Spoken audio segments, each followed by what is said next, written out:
하나님 감사합니다. 주님을 찬양합니다. 이 시간 하나님께서 우리 각 사람에게 주의 진리로 눈을 밝혀주시고 귀를 밝혀주셔서 하나님 그 진리가 우리 마음에 심어지게 하시고 이 말씀대로 우리의 삶이 실제로 걸어갈 수 있도록 말씀을 살아내는 그런 신앙생활이 될 수 있도록 하나님 붙들어 주옵소서. 악한 원수마귀는 하나님 호시탐탐 우리를 노립니다. 우리를 계속해서 미혹해서 지옥으로 끌고 가려고 노력합니다. 하나님, 그렇기 때문에 우리가 반드시 말씀 위에서 깨어 있어야 됩니다. 하나님, 우리가 깨어 있을 수 있도록 끝까지 사도 바울처럼 믿음을 지키고 깨어 있다가 주님을 만날 수 있도록 주님 붙들어 주옵소서. 예수 그리스도 이름으로 기도드립니다. 아멘. 오늘 나눌 말씀은 고린도전서 9장 27절 말씀입니다. 제가 읽겠습니다. 내가 내 몸을 쳐 복종하게 함은 내가 남에게 전파한 후에 자신이 도리어 버림을 당할까 두려워함이로다. 아멘. 오늘은 한 번 받은 구원 잃어버릴 수 있나요? 라는 제목으로 함께 말씀을 나누고자 합니다. 오래전에 제가 이 주제에 대해서는 한번 나눈 적이 있는데요. 지금 구원 바로 알기 시리즈이기 때문에 다시 한번 조금 더 깊이 있게 이 주제에 대해서 함께 나누고자 합니다. 이 주제가 익숙한 사람들에게는 너무나도 당연한 진리고 받아들이기 쉬운 진리예요. 그러나 많은 한국교회 성도들, 나아가서 전세계 교회 성도들 가운데 이 진리를 못 받아들이는 사람들이 많습니다. 다시 말하면 한 번 구원받았는데 그러면 구원을 잃어버릴 수 있다는 건가? 그럼 구원은 안전한 게 아니고 우리가 항상 평안할 수가 없지 않는가?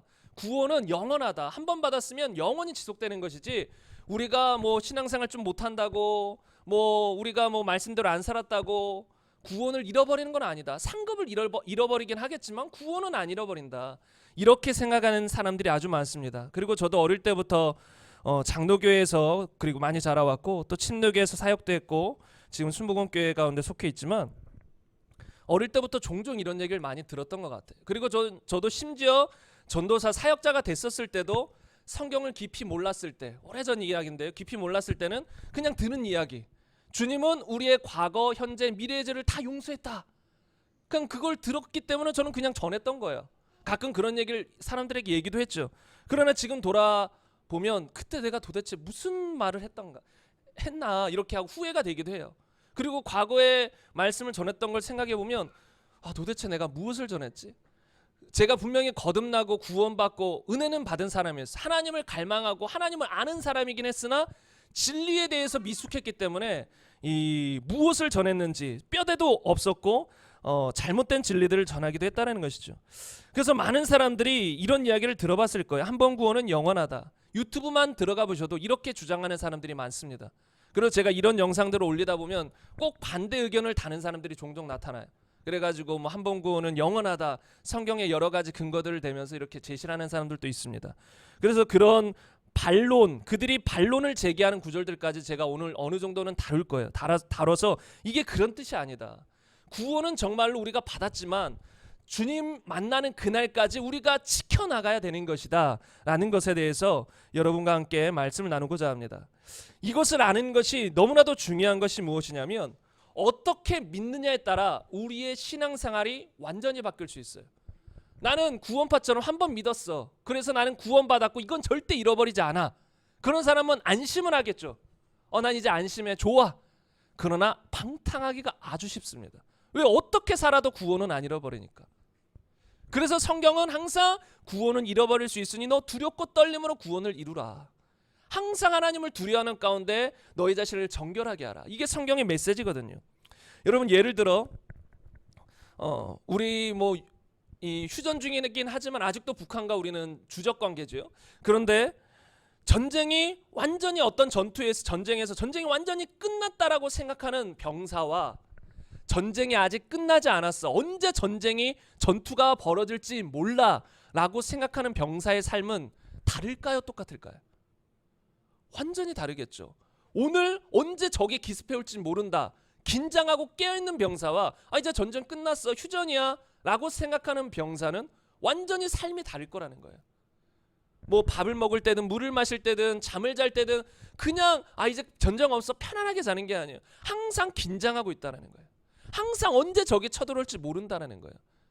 물론 우리가 그렇게 조마조마하며 막 긴장하며 막 잠도 못 자고 그럴 필요는 없어요. 그러나 영적으로 주의 말씀 가운데는 항상 깨어 있어야 된다는 거예요. 그렇게 깨어 있어야만, 믿음을 지켜야만 마지막 날에 영원히 천국에 들어간다라는 것이죠. 그런데 안타까운 것은 많은 크리스천들, 아마 과반수 이상일 수도 있고 아니면 90%, 한 80% 이상의 사람들이 이렇게 이 구원에 대해서 믿지 않아요. 다른 말로 구원파적인 생각을 가지고 있다는 거예요. 우리가 구원파하면 이단인 거 다 알잖아요. 근데 구원파가 전하는 메시지가 한국 교회에 많이 전해주고 있다는 거예요. 그래서 한국이 낳은 세계적인 신학자라고 불리는 사람이 있습니다. 김세훈 교수님인데요. 이분이 칭의와 성애라는 책에서 이렇게 지적하셨습니다. 우리가 얻은 구원의 탈락의 가능성을 언급하면 많은 성도들은 교회에서 그렇게 배우지 않았다고 이야기합니다. 그러나 한 번 받은 구원은 영원한 구원이고 한 번 칭의되면 최후 심판에서 그 칭의가 자동적으로 확인된다고 믿는 것은 실은 구원파적 신앙입니다. 우리가 한 번 구원받고 한 번 칭의, 의롭다함을 받았어요. 그러면 마지막 심판 때 앞에서 그냥 자동적으로 우리는 구원받았다, 칭의, 의롭다 여김을 받는다라는 것은 실은 구원파적인 사상이라는 거예요. 많은 사람들이 그렇게 들었지만 실은 이것이 잘못 알아서, 저도 과거에 잘못 알았듯이 오래전에 뭐 성경을 잘 몰랐을 때 그냥 은혜만 받고 하나님을 경험해서 은혜만 받고 그랬을 때, 잘못 알았을 때 생각했던 것처럼 많은 사람들이 잘못 알고 이런 메시지를 전한다는 것이죠. 더 나아가서 이렇게 전하는 사람들의 특징은 죄와 싸워야 돼, 믿음을 지켜야 돼, 행함 있는 삶 믿음을 가져야 돼, 이런 메시지를 강하게 외치지 않는 사람들이 많아요. 다른 말로 자꾸 돌아다니면서 한 번 구원은 영원한 구원이야 계속 외치는 사람들의 모습들을 보면 다는 아닐 수 있어요. 그렇게 믿고도 신앙생활 잘하는 사람들이 있을 수 있습니다. 그러나 극소수일 수 있어요. 그러니까 극소수는 그렇게 믿고도 하나님을 사랑해서 그 은혜에 감사해서 열심히 신앙생활하는 사람들이 있을 수 있어요. 그러나 대다수의 사람들은 그렇게 믿을 경우 방탕하고 방종하기 싫어요. 그런데 그렇게 믿는 사람들의 특징 중에 하나는 나는 그렇게까지 내 자신을 쳐서 복종시킬 마음이 없는 거예요. 그러면서 구원의 확신은 갖고 싶은 거예요. 막 죄를 말하고 회개하라 외치고 그렇게 살면 지옥 간다, 행함 있는 믿음, 끝까지 그 믿음을 지켜야 한다, 이런 메시지를 들으면 두렵거든요. 그리고 그런데도 나는 구원의 확신은 갖고 싶거든요. 자신을 쳐서 복종시킬 생각을 하기보다는 우선은 확신을 갖고 싶은 거예요. 그래서 자꾸 찾아요. 성경에서 구원은 한 번 받으면 영원한 것인데 그런 것들을 자꾸 찾아서 좀 그렇게 보이는 구절들을 가지고 주장한다는 것이죠. 그래서 이 진리를 아는 것이 우리의 신앙생활에 절대적으로 중요하기 때문에 여러분과 나누고자 합니다. 오늘은 이 진리에 대해서 나눌 때요, 이 한 번 받은 구원을 잃어버릴 수 있는가, 이것에 대해서 집중적으로 나누고, 다음 주부터는 그러면 어떻게 해야 구원을 잃어버리지 않고 끝까지 지킬 수 있는가, 다른 말로 어떻게 하면 구원이 잃어버리게 되는 건가. 우리가 뭐 죄 한 번 졌다고 구원 잃어버리는 건 절대 아니에요. 한 번 거짓말했다, 한 번 죄 졌다, 구원 잃어버리는 건 아니에요. 그러면 우리는 평생 구원 잃었다 얻었다, 잃었다 얻었다, 잃었다 얻었다. 그래서 잃은 순간 주님 제 이름 하시면 우린 지옥 가는 거예요. 너무나도 불안하고 불안정해요. 성경은 그렇게 말하지 않아요. 쉽게 구원을 잃어버리고 쉽게 얻고 막 이리 왔다 갔다 하는 것은 아니에요. 그러나 분명히 기준의 선이 있어요. 어떤 한계선을 넘어가면 그 사람은 구원을 잃어버리게 돼요. 이건 성경에서 곳곳에서 이 강력하게 경고하고 있다는 것이죠. 그래서 그것은 아마 다음 주부터 나누게 될 것이고요. 그 다음에 추가적으로 또 나눌 것들은 사망에 이르는 죄라고 성경에 명시한 게 있어요. 다른 말로 회개하지 못하는 죄, 또 성령 해방죄, 이런 것들은 무엇을 의미하는 건가. 그러니까 우리가 죄를 져도 심지어 구원을 잃어버렸다고 할지라도 진짜 회개하고 돌아서면 구원을 얻을 수 있습니다. 그러나 성경에 그것이 아예 불가능한 죄들을 언급하게 돼요. 이건 무서운 거죠. 이제 대표적으로 성령 해방죄라고 불리는 게 있죠. 그거는 아들 예수님 인자는 너희가 회방해도 사심 얻을 수 있다. 그러나 성령을 회방하면 이 땅에서도 내세에서도 절대로 사심을 못 받는다. 제가 이것 때문에 이 20대 초반에 몇 년 동안을 고생했어요. 이 말씀을 듣고 해석은 잘 안 되지만 우선 무서워요. 저는 반드시 천국은 가고 싶었거든요. 반드시 천국만은 가야 되는데 혹여나 내가 이런 죄를 지으면 어떡하지?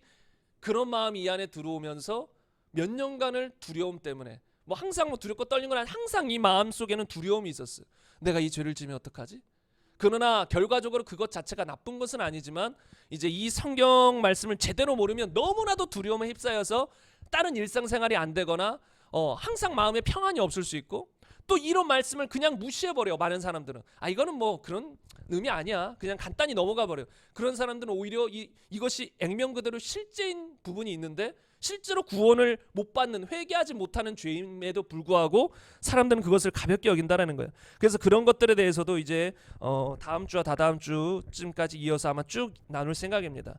그래서 오늘은 익히 아시는 분들도 있겠지만 이 부분에 대해서 다시 한번 짚고 넘어가야 될 필요성이 있어서 나눕니다. 한 번 구원은 영원한 구원인가, 이것인데요. 이것에 대해서 알기 위해서는 첫 번째로 자유의지에 대해서 우리가 명확하게 인식해야 돼요. 자유의지. 우리는 일반적으로 많이 들어봤습니다. 자유의지. 근데 사람들이 자유의지에 대해서 조금 잘못 알고 있는 경우들이 있어요. 특히 한 번 구원은 영원하다, 그리고 하나님은 천국 갈 사람 지옥 갈 사람을 일방적으로 예정하셨다라고 말하는 예정론을 믿는 사람들은 자유의지도 좀 왜곡해서 믿어요. 우리가 생각하는 자유의지는 뭘까요? 우리가 무엇을 결정할 때, 선택할 때, 생각할 때 내 마음대로 할 수 있다는 거예요. 내 마음대로 생각하고 선택하고 결정한다는 거예요. 이게 자유의지인 거예요. 내 스스로의 의지를 가지고 선택과 결단을 할 수 있다는 게 자유의지예요. 그리고 하나님은 분명히 이 자유의지를 우리에게 주셨다라는 거예요.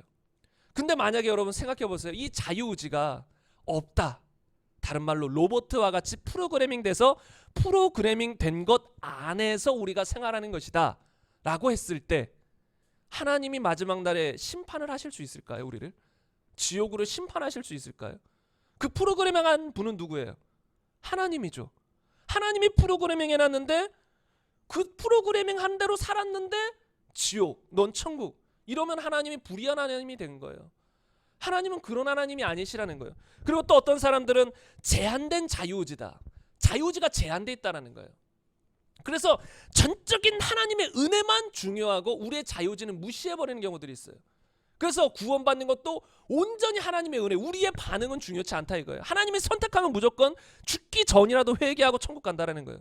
다른 말로 하나님이 선택하지 않았으면 죽기 전에라도 아무리 노력해도 회개할 수 없고 구원받을 수 없다라는 측면이에요. 그게 많은 사람들이 생각하고 있는 예정론이거든요. 대놓고 이렇게 말은 안 해요. 그러나 그것을 깊이 따져 들어가면 그 말이에요.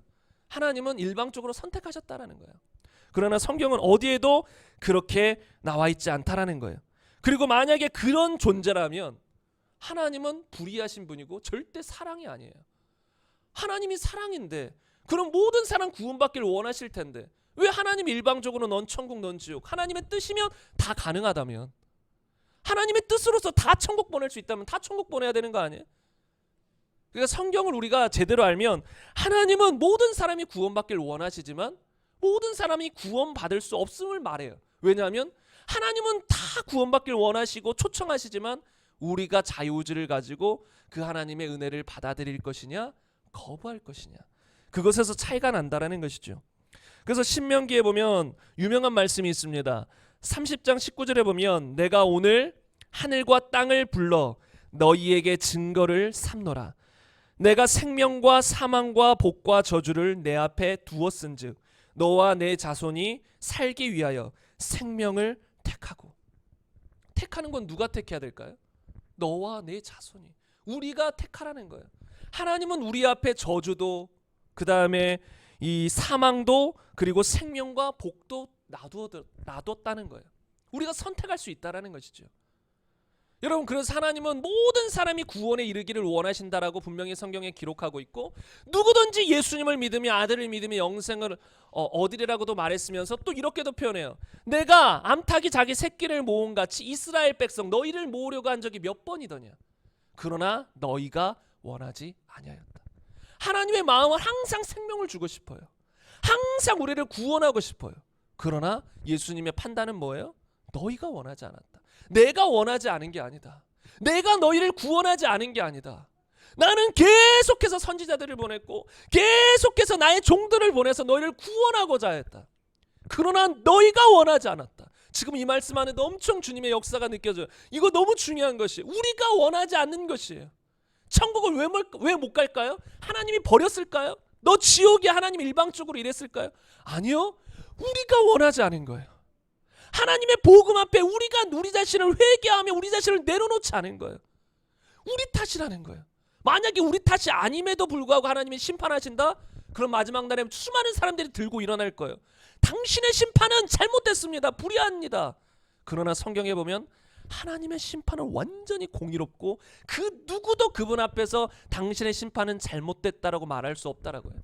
그 누구도 다른 말로 핑계하지 못한다라고 했어. 핑계하지 못한다. 왜요? 우리가 자유의지를 가진 우리가 거부했기 때문에. 하나님은 아들까지 보냈어요. 자신의 생명까지 줘서 우리 앞에 생명의 길을 완전히 열어놓으셨어요. 처음에 아담 때 죄를 택하고 사망을 택한 건 우리예요. 그럼에도 불구하고 아들을 보내셔서 생명의 길을 열어놓으신 거예요. 이제는 너희가 택하라 이거예요. 너희가 살 수 있는 길을 열어놓았다 이거예요. 나는 그리고 너희를 초청한다 이거예요. 너희가 회개하고 이제 돌아오라는 거예요. 계속 돌아온 탕자를 기다리는 아버지처럼 문 밖에 서서 기다리고 있는 거예요. 그러나 강제로 하시지는 않으시는 거예요. 왜요? 우리를 로봇으로 만들지 않았기 때문에. 우리를 존귀한 하나님의 피조물, 하나님의 형상과 모양을 닮은 피조물로 만들었기 때문에 강제로 우리의 마음을 바꾸지 않아요. 그래서 기다리시는 거예요. 그리고 계속 주의 종들을 보내시고 복음을 전하셔서 계속 요청하시는 거예요. 초청하시는 거예요. 그래도 수많은 사람들이 거부했다면 그것은 순전히 본인의 책임이라는 것이죠. 한번 우리가 자유의지에 대해서 조금만 더 고민해 보자면, 여러분 아담과 하와 때 자유의지가 있었을까요? 없었을까요? 간단하죠? 선악과를 먹었다는 것 자체가 자유의지가 있었다는 거예요. 하나님은 명령하셨잖아요. 선악을 알게 하는 나무의 열매는 절대 먹지 마라. 근데 그것을 말한 것 자체도 하나님은 너희에게 자유의지가 있으니 절대로 이것을 선택하지 말아라 이렇게 하는 것이에요. 만약에 우리가 선택할 수 없다면 그런 말 금지할 필요가 없어요. 그러나 우리가 자유의지를 가진 존재로, 하나님의 형상과 모양을 닮은 존재로, 자유롭게 선택하고 결정할 수 있는 존재로 만들었기 때문에 너희 선악을 알게 하는 이 나무 먹을 수 있다. 그러나 너희 이거 먹으면 죽는다. 절대 먹지 말라라고 경고하신 거예요. 그러니까 우리가 타락하기 전에도 자유의지가 있었어요. 그리고 성경에 이런 말은 제가 못 봤지만 이제 추정해 보면 천사들도 자유의지가 있을까요, 없을까요? 자유의지가 있다라고 봐요. 이거는 뭐 천사가 마귀로 타락한 것만 봐도 명확하죠. 에스겔서 28장과 이사야서 14장에 보면 천사가 어떻게 마귀로 타락했는지를 말해주고 있습니다. 마음이 교만해져서 하나님과 같이 되고자 할 때. 그러니까 처음에는 하나님을 섬기는 아름다운 천사였지만 어느 순간 마음이 교만해져서 하나님과 같이 되고자 하는 결정을 했어요. 하나님을 대적하고자 하는 결정을 했어요. 다른 말로 천사들도 그냥 하나님이 만든 로봇은 아니라는 거예요. 로봇으로 삐리삐리 해가지고 물론 하나님의 명령을 철저히 지키는 순종하는 천사들이죠. 지금 마귀가 아닌 천사들은. 그러나 그들도 기본적으로 자유의지를 가진 존재라는 거예요. 그 자유의지를 가지고 하나님이 얼마나 크신 분인 줄 알고, 얼마나 사랑이신 분인 줄 알고, 그분의 말씀이 다 옳은 줄을 알고 그냥 순종하는 것이지 그냥 무조건 로봇가 아니라는 거예요. 천사들도. 그러니까 하나님이 지은 이런 존재들은, 천사나 사람은 자유의지가 있는 존재로 봐야 된다는 것이죠. 그리고 이제 우리 사람에 대해서 좀 더 깊이 생각해 보면, 여러분 믿기 전에, 우리가 거듭나기 전에 우리가 자유의지가 있을까요, 없을까요? 예정론을 믿는 사람들 중에서는 자유의지가 있으나 그 자유의지는 다 그냥 죽은 것과 다름없어서 그런 자유의지 가지고 뭐 하나님을 믿기로 선택하고 이런 거 할 수 없다. 그래서 그냥 무조건 하나님의 은혜뿐이다 이렇게 말해요. 물론 하나님의 은혜가 없으면 우리는 아무리 자유의지가 있어도 절대 구원 못 받아요. 성경에 보면 하나님이 심령에 가난한 자들, 그리고 어린아이와 같은 자들의 눈을 열어주세요. 다른 말로 우리는 이 세상의 어둠의 주관자들 때문에 눈이 다 가려진 상태예요. 믿지 않는 사람들. 그런 사람들이 눈을 열어서 주님을 보고 믿으려면 주님이 열어주시는 방법밖에 없어요. 그러나 주님은 아무에게나 열어주시지 않죠. 어린아이와 같은 사람, 심령이 가난한 사람들, 그런 사람들에게 주님이 눈을 열어주시고 계시를 부어주시고 하나님을 알게 하셔서 구원하시는 거예요. 그래서 그런 의미에서는 하나님의 전적인 은혜인 거예요. 그러나 성경 다른 부분에 보면 수없이 하나님이 은혜를 베푸실 때 우리가 어떻게 반응하냐가 절대적으로 중요하다고 말해요. 하나님은 계속해서 선지자들을 보내고 심지어 아들까지 보냈지만 대다수의 유대인들이 그 아들을, 선지자들을 거부해버렸다는 거예요. 그러면서 예수님은 아까 말씀드렸듯이 너희가 원하지 않았다는 거예요. 내가 너희를 선택하지 않고 내가 너희의 눈을 안 열어주고 싶은 게 아니다. 너희가 원하지 않았다는 거예요. 그러니까 예수님 믿기 전에도 자유의지가 있고 그 자유의지로 우리는 아무것도 할 수 없는 게 아니라 주님이 은혜를 베풀어 주실 때 그것에 반응할 수 있다라는 거예요. 주님이 우리에게 말씀을 주시고 복음을 주실 때 회개하라고 외칠 때 우리가 그것에 대해서 올바른 반응을 할 수 있다라는 거예요. 결단할 수 있다라는 것이죠. 그래서 우리는 예수님 믿기 전에도 이렇게 결정할 수 있다라는 것입니다. 요한복음 5장 40절 보면 그러나 너희가 영생을 얻기 위하여 내게 오기를 원하지 아니하는도다. 주님이 원하지 않은 게 아니에요. 너희가. 누가복음 13장 34절 조금 전에 읽은 말씀인데요. 예루살렘아 예루살렘아 선지자들을 죽이고 내게 파송된 자들을 돌로 치는 자여 암탉이 제 새끼를 날개 아래에 모음같이 내가 너희의 자녀를 모으려 한 일이 몇 번이냐. 그러나 너희가 원하지 아니하였도다. 너희가 원하지 않았다는 것이죠. 너희가 원하지 않았다.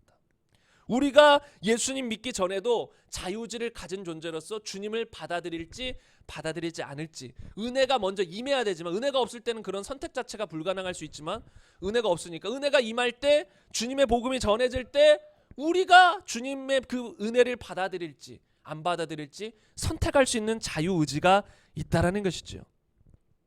그리고 자유의지에 대해서 한 가지 더 중요한 것이 있습니다. 이것 때문에 많은 사람들이 한 번 구원은 영원한 구원이다라고 착각하는 것이에요. 무엇이냐면 믿고 거듭난 후의 자유의지. 믿기 전에는 뭐 그렇게 은혜로 그리고 우리가 자유의지로 예수님을 선택했다라고 하더라도 믿은 다음에 믿고 거듭나면 이제 절대로 구원을 잃어버릴 수 있을 정도까지 우리가 자유의지를 발휘해서 타락할 수는 없다라고 말하는 거예요. 그런 사람들은. 그러니까 그런 사람들이 말하는 건 자유의지가 이제 제한돼 버렸다는 거예요. 예수님을 거절할 자유의지는 제한됐다. 이제는 그걸 못한다. 너 이제 천국 갈 수밖에 없어 이렇게 말하는 거예요. 너 이제 한번 예수 믿어서 구원받았어? 너는 이제 무조건 천국이야. 너는 절대 타락할 수 없어. 이게 뭐예요? 제한됐다라는 거예요. 자유의지가. 그러나 성경은 절대 자유의지가 제한됐다라고 말하지 않아요. 우선 기본적인 것부터 살펴보면 여러분 예수님 믿고 우리가 먹고 마시고 무슨 직장을 선택할지 무슨 학교를 갈지 내가 선택하나요? 아니면 뭐 강제로 뭐 하나님이 막 입력해 주셔가지고 선택하나요? 내가 선택하는 거예요. 오늘 무엇을 먹을지 무엇을 마실지. 어떤 사람들은 그럴 수도 있어요. 저도 가끔 그렇게 하기도 하는데요. 하나님 뭐 먹을까요? 그냥 뭐 예를 들어 먹고 싶은 게 두 개 있어요. 하나님 짬뽕과 치킨을 먹고 싶습니다. 근데 둘 다 먹기는 좀 그렇고 하나를 선택해야 하는데 뭐가 나을까요? 그냥 친밀한 가운데 하나님께 묻기도 해요. 항상 묻지는 않죠. 그러니까 그런 것까지 하나님이 세세하게 주님 앞에 물어가면서 이렇게 그거 안 물으면 너 죄야 그러지는 않는 거예요. 그냥 이게 친밀한 가운데 뭐 친구와 아니면 부부와 대화할 때 뭐 먹을까 이렇게 묻는 것처럼 하나님께 물으면서 이거 먹고 싶은데 좀 건강에 안 좋을 것 같은데요 주님 먹어도 될까요? 뭐 이렇게 묻기는 하죠. 그러나 기본적으로 그런 건 우리가 성경에 보면 먹는 거 죄가 아니라고 했어요. 어떤 사람들은 마지막 때에 먹는 거 금하는 사람들이 생긴다 했어요. 그거 성경적이지 않다라는 거예요. 우리는 다 먹어도 돼요. 하나님이 주신 것은 다 선해요. 그러니까 우리가 믿음으로 먹으면 악한 게 없어요. 그리고 예수님도 그랬잖아요. 배에 들어가는 것이 우리를 더럽게 하는 것이 아니다. 배에서 그거는 다 뒤로 나가는 것일 뿐이고 너희의 속에서 나오는 악한 마음들 그런 것이 우리를 더럽게 하는 것이지 먹는 것이 너희를 더럽게 못한다. 근데 구약 성경에는 먹을 것을 제한했거든요. 거룩한 것, 불결한 것을 제한했어요. 그래서 그렇게 생각하는 사람도 있을 줄 몰라도 예수님이 오시고 이 모든 그런 정결 예법, 음식에 관한 예법들도 다 폐해졌다는 거예요. 그런 것들은 예수님이 완성한 부분이기 때문에. 그래서 우리는 내 마음대로 먹으면 돼요. 어떤 사람들 특히 안식교인들인가요? 그런 사람들은 또 화이트 선지자인가 그런 사람들의 영향, 그 사람들의 책을 통해서 영향을 받아가지고 뭐 육식 고기를 먹으면 그 육식 어떤 육적인 이 마음들이 우리 안에서 막 올라온다. 그래서 육식을 금하고 채식을 먹고 이게 뭐예요? 이단적인 사상이에요. 그건 성경적인 사상이 아니에요. 성경에 보면 고기든 뭐든 마음껏 먹으라고 하는 거예요. 그러나 우리의 건강을 생각해서 우리가 스스로 절제하며 먹어야겠지만 먹지 말라고 한 건 없어요. 그래서 마음대로 우리가 선택하면 되는 거예요. 하나님이 주신 거 오늘 하나님 주신 사과를 먹고 내일은 배를 먹고 하면서 하나님 감사합니다. 너무 맛있어요. 왜 이렇게 맛있는 거 만드셨어요? 너무 좋아요. 이렇게 하면서 하나님께 영광 돌리면서 자유롭게 선택하면서 먹을 수 있는 거예요. 하나님이 아담과 하와를 만드셨을 때 뭔가 너 이 나무의 실과는 오늘 먹어야 되고 저거는 내일 아침 일찍 먹어야 되고 뭐 이런 게 아니에요. 너가 원할 때 그냥 마음껏 따먹으라는 거예요. 하나님은 그런 것들을 우리에게 자유롭게 선택할 수 있도록, 다 결정할 수 있도록 주셨다라는 거예요. 그래서 우리는 이 예수 믿고도 모든 것 자유롭게 결정해요. 저는 이 정장을 거의 똑같이 계속 입습니다. 왜냐하면 저는 정장이 몇 벌 있긴 하지만 막 돌아가면서 입고 싶지가 않아요. 왜냐하면 이 생각을 막 그런 것에 별로 쓰고 싶지가 않기 때문에 막 정장 뭐 입지, 넥타이 뭐 하지, 집에 몇 가지 있어도 그것들을 번갈아 가면서 오늘은 뭐 입을까, 무슨 넥타이 할까 고민하고 싶지 않아요. 그런데 에너지 쓰고 싶지가 않아요. 그래서 저는 스스로 선택하는 거예요. 주님이 저보고 너 이 정장만 입어. 어떤 사람들은 막 흰색 정장 입어요. 뭐 순결을 상징하고, 어떤 사람들은 뭐 더 나아가서 하나님이 이 정장을 입으라고 하셨다고. 몰라요. 혹시 그런 경우가 간혹 특별한 상황이 있을지. 그러나 기본적으로 입는 거 내 맘대로 선택하는 거예요. 내 맘대로. 주님이 주신, 우리가 이 죄악된 것을 넘어서지 않는 어떤 그런 선은 있어요. 옷을 입는 것도 여러분 막 인터넷에 보면 너무나도 좀 말도 안 되는 사건들이 벌어지잖아요. 특히 동성애 퀴어 축제하면 사람들은 거의 벗고 나와요. 그리고 어떤 남자가 뭐 여자처럼 미니 스커트 입고 살을 다 노출해서 돌아다니고 막 뉴스 기사로 나오기도 하잖아요. 그렇게 자유롭게 입으면 안 돼요. 그럼 뭐 선택은 할 수 있어요. 그러나 그렇게 입는 것은 하나님 앞에서는 죄인 거예요. 그래서 우리는 성경에 말한 것처럼 주 안에서 정결하게, 그냥 너무 화려하고 꾸미고 막 그것으로 사람들에게 나타나기보다도 우리의 마음으로, 믿음으로, 사랑으로 사람들에게 나타내는 것이지, 막 외모로 너무 치장하고 사람들에게 안 좋은 시선, 또 사람들의 어떤 육적인 어떤 그런 음란을 자극할 만한 옷은 입으면 안 된다라는 것이죠. 그래도 선택은 할 수 있다는 거예요.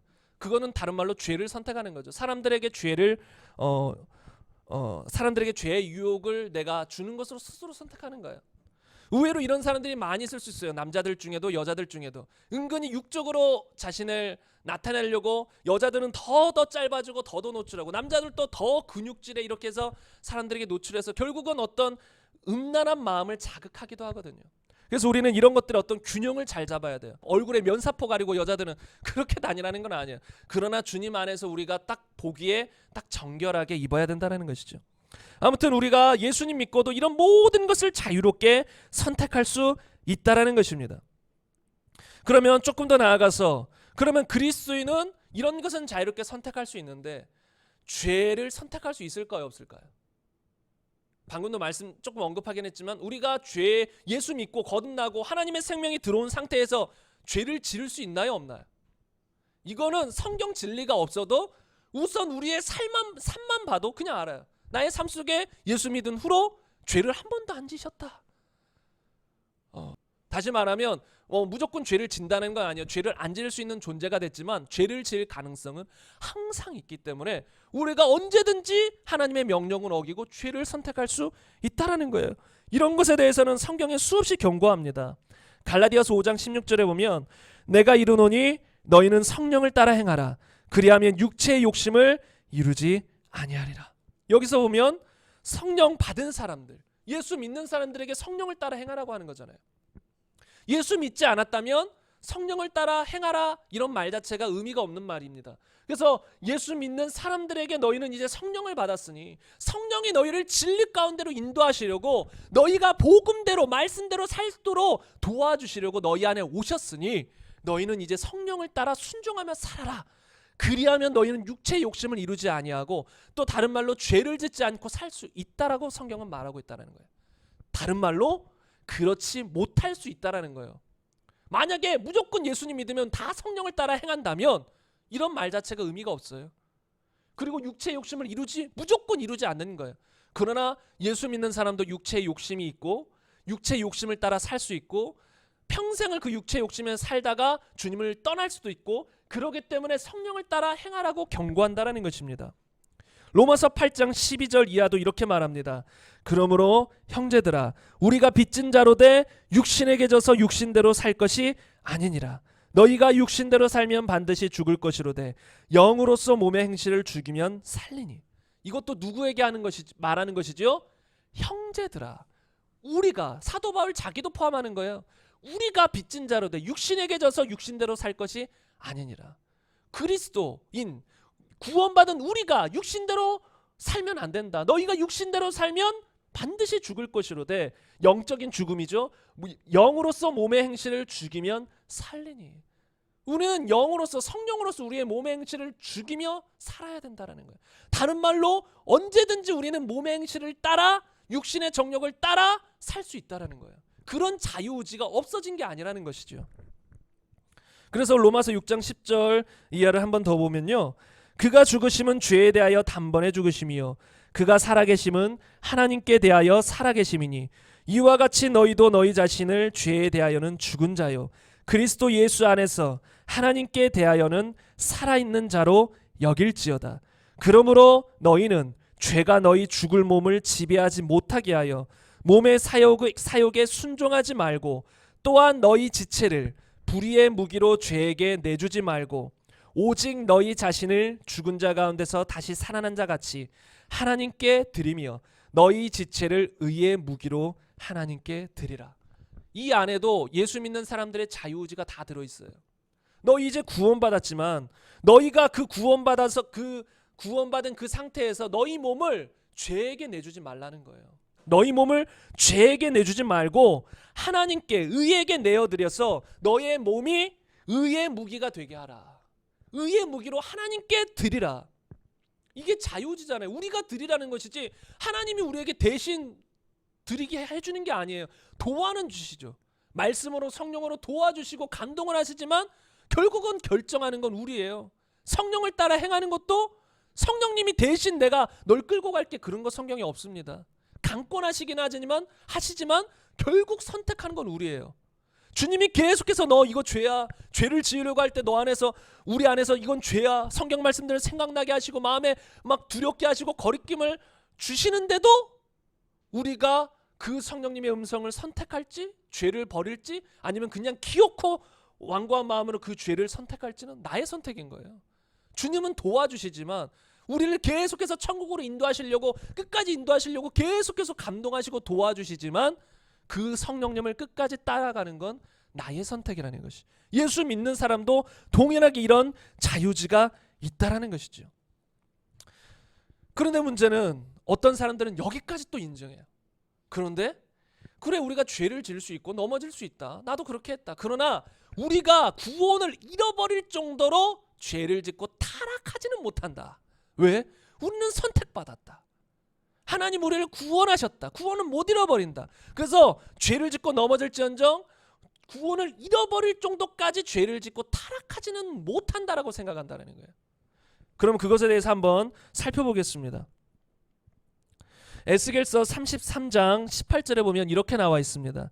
만일 의인이 돌이켜 그 공의에서 떠나 죄악을 범하면 그가 그 가운데서 죽을 것이고.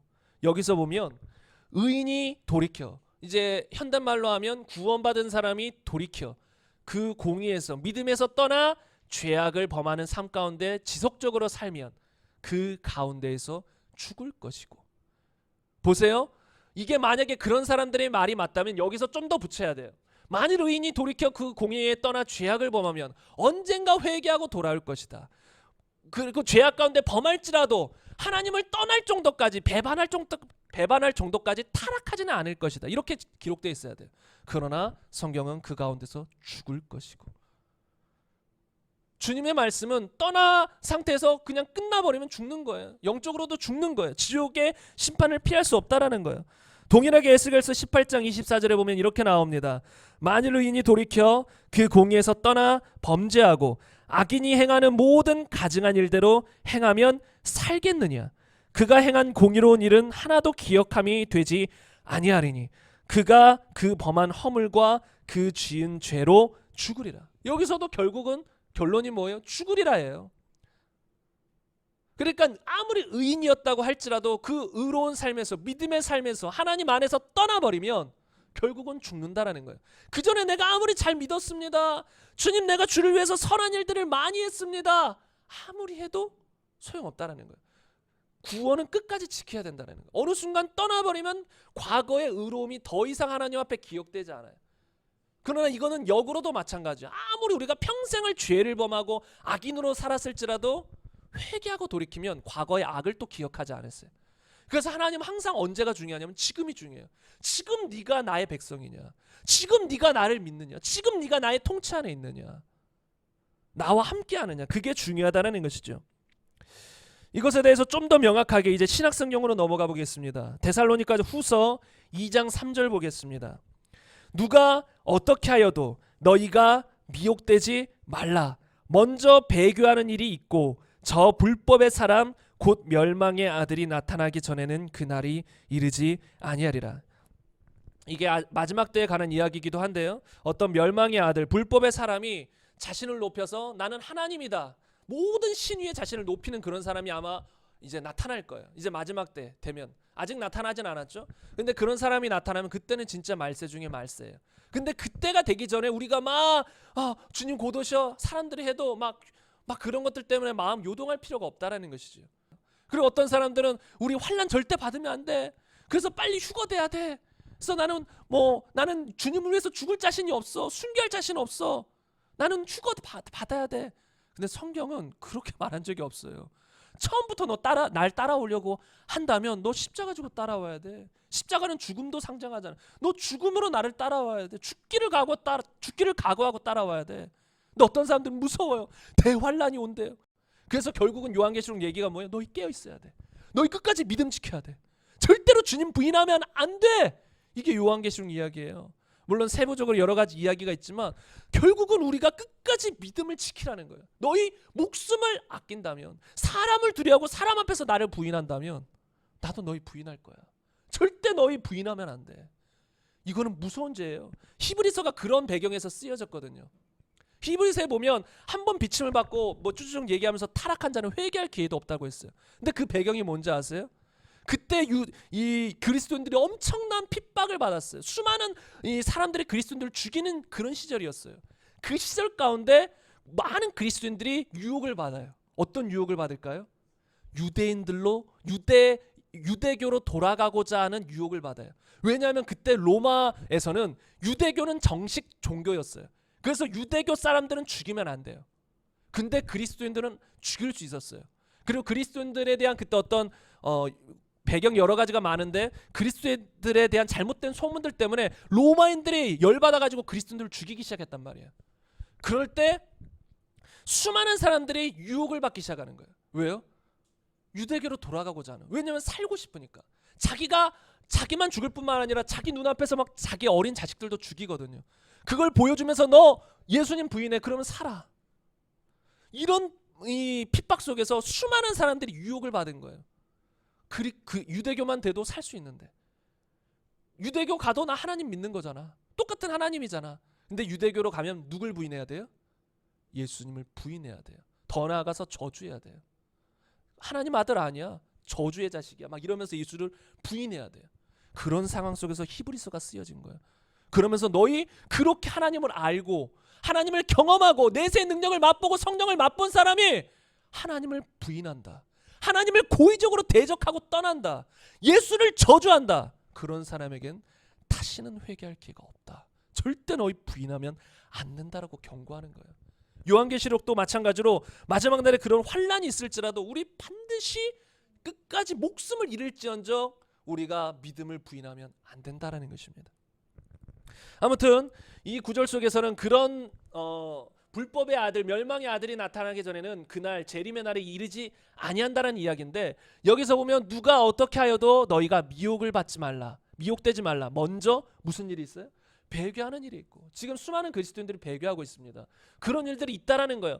이 세번역으로 보면 뭐라고 나와 있습니까? 세번역으로 보면 여러분은 아무에게도 어떤 방식으로도 속아 넘어가지 마십시오. 그날이 오기 전에 먼저 믿음을 배신하는 일이 생기고 불법자 곧 멸망의 자식이 나타날 것입니다. 여기서 보세요. 먼저 믿음을 배신하는 일, 이 개역 개정으로 보면 배교하는 일이 있다라는 거예요. 여기서 배교라는 단어는 헬라어로 아포스타시아예요. 반역, 변절, 포기, 배교. 다시 말하면 예수님을 따르는 것을 포기하는 거예요. 예수님을 따르는 것에 포기하고 이제 예수님을 대적하고 반역한다는 의미예요. 배신도 그거잖아요. 처음에 따르지 않았는데 무슨 배신이라는 단어를 써요. 무슨 배교라는 단어를 써요. 먼저 믿은 사람들이라는 거예요. 그러니까 믿은 사람들도 배교하고 배신할 수 있다라는 것입니다. 그래서 누가복음 8장 13절에 보면 네 가지 밥 비유 중에 바위 위에 떨어졌다라는 이 비유를 설명하시면서 예수님이 이렇게 말씀하십니다. 이 바위 위에 있다는 것은 말씀을 들을 때에 기쁨으로 받으나 뿌리가 없어 잠깐 믿다가 시련을 당할 때에 배반하는 자요. 이 사람도 결국 구원 못 받는다는 이야기예요. 네 가지 밥 비유 중에 오직 옥토만 구원을 받는 것인데 이 사람은 처음에는 구원 받았어요. 말씀을 들을 때 기쁨으로 받았다. 너희 회개하고 예수님을 주로 믿어야 된다. 기쁨으로 받았어요. 그러나 뿌리가 없어요. 잠시 견디다가 핍박이 올 때, 시련이 올 때, 예수님 때문에 핍박이 올 때, 예수님 때문에 죽어야 할 때, 순교의 자리일 때 도망가 버리는 거예요. 배반해 버리는 거예요. 구원 못 받는다는 소리예요. 그러니까 배반할 수 있다는 거예요. 믿는 사람도 배반할 수 있다는 거예요. 그래서 믿는 사람에게도 자유의지가 사라진 것이 아니라는 것이죠. 두 구절만 더 보면 디모데전서 1장 19절에 보면 믿음과 착한 양심을 가지라. 어떤 이들은 이 양심을 버렸고 그 믿음에 관하여는 파선하였느니라. 현대인의 성경으로 보면 믿음과 착한 양심을 가지시오. 어떤 사람들은 이 양심을 저버렸고 믿음을 완전히 잃어버렸습니다. 잃어버렸다라는 건 뭐예요? 그 전에 믿음이 있었다라는 거예요. 파선했다라는 건 뭐예요? 그 전에는 믿음이 있었다라는 소리예요. 그러니까 믿음이 있던 사람이 믿음에 관해서 파선하고 믿음을 잃어버렸다라는 거예요. 그러니까 충분히 우리가 믿음을 잃고 주님을 배교하고 배신하고 떠날 수 있다라고 성경은 말해요. 요한계시록 3장 7, 8절에도 보면 8절만 보겠습니다. 볼지어다 내가 네 앞에 열린 문을 두었으되 능히 닫을 사람이 없으리라. 내가 너의 행위를 아노니 네가 작은 능력을 가지고도 내 말을 지키며 내 이름을 배반하지 아니하였도다. 예수님도 사람들이 자신을 배반할 수 있는 가능성이 있다. 자유지가 있음을 알고 이렇게 말하는 거잖아요. 배반할 가능성이 없으면 너희가 나의 이름을 배반하지 않았다. 잘하였다. 이런 말할 의미가 없어요. 근데 배반할 수 있는 상황임에도 불구하고 너희가 내 말을 지키며 배반하지 아니하였다. 그래서 결론은 뭐예요? 배반할 수 있다. 예수 믿은 후에도 언제든지 우리는 예수님을 떠날 수 있는 자유의지가 있다라는 것입니다. 그래서 이것을 분명히 알고 우리가 오늘 말씀에 제대로 접근해야 한다라는 거예요. 근데 여기서 이제 수많은 사람들이 그러면 왜 구원, 한 번 받은 구원은 영원하다고 주장합니까? 그들의 주장들에 대해서 몇 구절 한번 살펴보고자 합니다. 여러분들도 한번 이런 것들 쭉 보세요. 저거는 그런 구절들로 보이네? 왜냐하면 수많은 사람들이 그렇게 외치거든요. 그럴 때 그 말들만, 이 구절만 보면 그렇게 보여요. 그런 구절들이 많아요. 그래서 이걸 모르면 진짜 한번 구원받으면 영원한가? 하고 이런 진리를 놓쳐버리기 쉽다라는 거예요. 그래서 한번 잘 살펴보시기 바랍니다. 사람들이 이 한 번 구원은 영원하다라고 주장할 때 주장하는 구절들 중에 하나입니다. 디모데후서 2장 13절 보면 우리는 믿음이 없을지라도 주는 항상 믿으시니 자기를 부인하실 수 없으리라. 이것을 가지고 주장하기도 해요. 우리는 믿음이 없을지라도, 우리는 또 때로 말씀을 어기고 언약을 어길지라도 주님은 항상 믿으시다, 신실하시다. 그래서 우리 구원 안 잃어버린다. 그냥 이렇게 말하는 거예요. 근데 이것은 한번 보겠습니다. 우리는 믿음이 없을지라도 주는 항상 믿으시니 자기를 부인하실 수 없으리라. 여기서 보세요. 우리는 믿음이 없을지라도 주는 항상 믿으시니 자기를 부인하실 수 없으리라. 이거는 우리 쪽 이야기하는 게 아니에요. 그러니까 우리는 믿음이 없어서 언약을 깰 수가 있어요. 주님의 말씀을 어길 수 있어요. 그러나 주님은 항상 우리를 향해 신실하시다는 거예요. 우리가 죄인일 때 주님 우리를 향해 신실하셨어요. 우리가 죄인일 때 그 아들을 보내셨어요. 그게 뭐예요? 주님이 구약 성경에 예언한 대로 약속한 대로 보내신 거예요. 우리가 보내주세요 하나님 믿어요가 아니에요. 믿지도 않고 하나님 알지도 못할 때 그때도 하나님 우리를 향해 신실하시다라는 거예요. 우리가 하나님 말씀을 지키든 안 지키든 그거와 상관없어요. 주님은 우리를 향해서 약속하셨어요? 그럼 끝까지 지켜요. 그래서 그런 의미로서 우리의 구원은 안전한 거예요. 그러나 그건 주님 편에서 말하는 거예요. 우리 편에서는 항상 그 언약을 깰 수 있고 그 언약에서 벗어나 버릴 수 있다는 거예요. 다른 말로 우리가 믿음 가운데만 거하고 언약 가운데만 거하면 두려워할 이유가 없어요. 예를 들어 여러분 은행에다 돈을 여러분이 많은 돈 한 10억을 넣어놨다. 여러분 매일매일 두려워하며 사십니까? 저 국민은행이 아니면 하나은행이 신한은행이 언제 파산할지 모르는데 내 10억 언제 빼지? 매일 두려워하면서 하십니까? 아니잖아요. 그러니까 뭐 만에 하나 그런 상황이 진짜 벌어질 때가 간혹 있을진 몰라도 은행이 망하는 경우는 거의 없기 때문에 우리는 웬만하면 안심하며 살아요. 그리고 돈을 웬만하면 다 은행에 저축하지요. 그런 의미로서 우리는 안전하다라는 거예요. 은행은 파산될지언정 하나님의 말씀은 파산되지 않아요. 없어지지 않아요. 그러니까 우리가 그 언약 가운데 거하는 믿음만 지키고 있으면 어느 순간 하나님이 약속을 딱 바꾸고 하나님이 마음을 딱 바꾸고 그 언약을 폐기하지 않는다라는 거예요. 하나님이 기분파 감정파가 아니세요. 아, 나 오늘 또 기분이 안 좋다. 나 언약 이제 안 지킬란다. 아, 또 감정이 좀 상했다. 너희 왜 그토록 내 아들까지 보냈는데 나 안 믿니? 아, 지금 한국에 왜 이렇게 동성애가 판치니? 나 한국교회 성도들에겐 언약 안 지킬란다. 이러면 우리가 아무리 믿어도 주님이 언약을 깨버리면 우리가 아무리 믿어도 구원 못 받잖아요. 약속을 주님이 깨버리면 주님이 영원한 천국으로 인도하신다. 이 언약 가운데 거하면 복음 가운데 거하면 반드시 천국에 간다는 이 언약을 다 깨버린다면 우리는 구원의 보장이 없어요. 안정이 없어요. 그러나 주님 입장에선 절대로 깨지 않는다. 그런 걸 말한다는 거예요. 그냥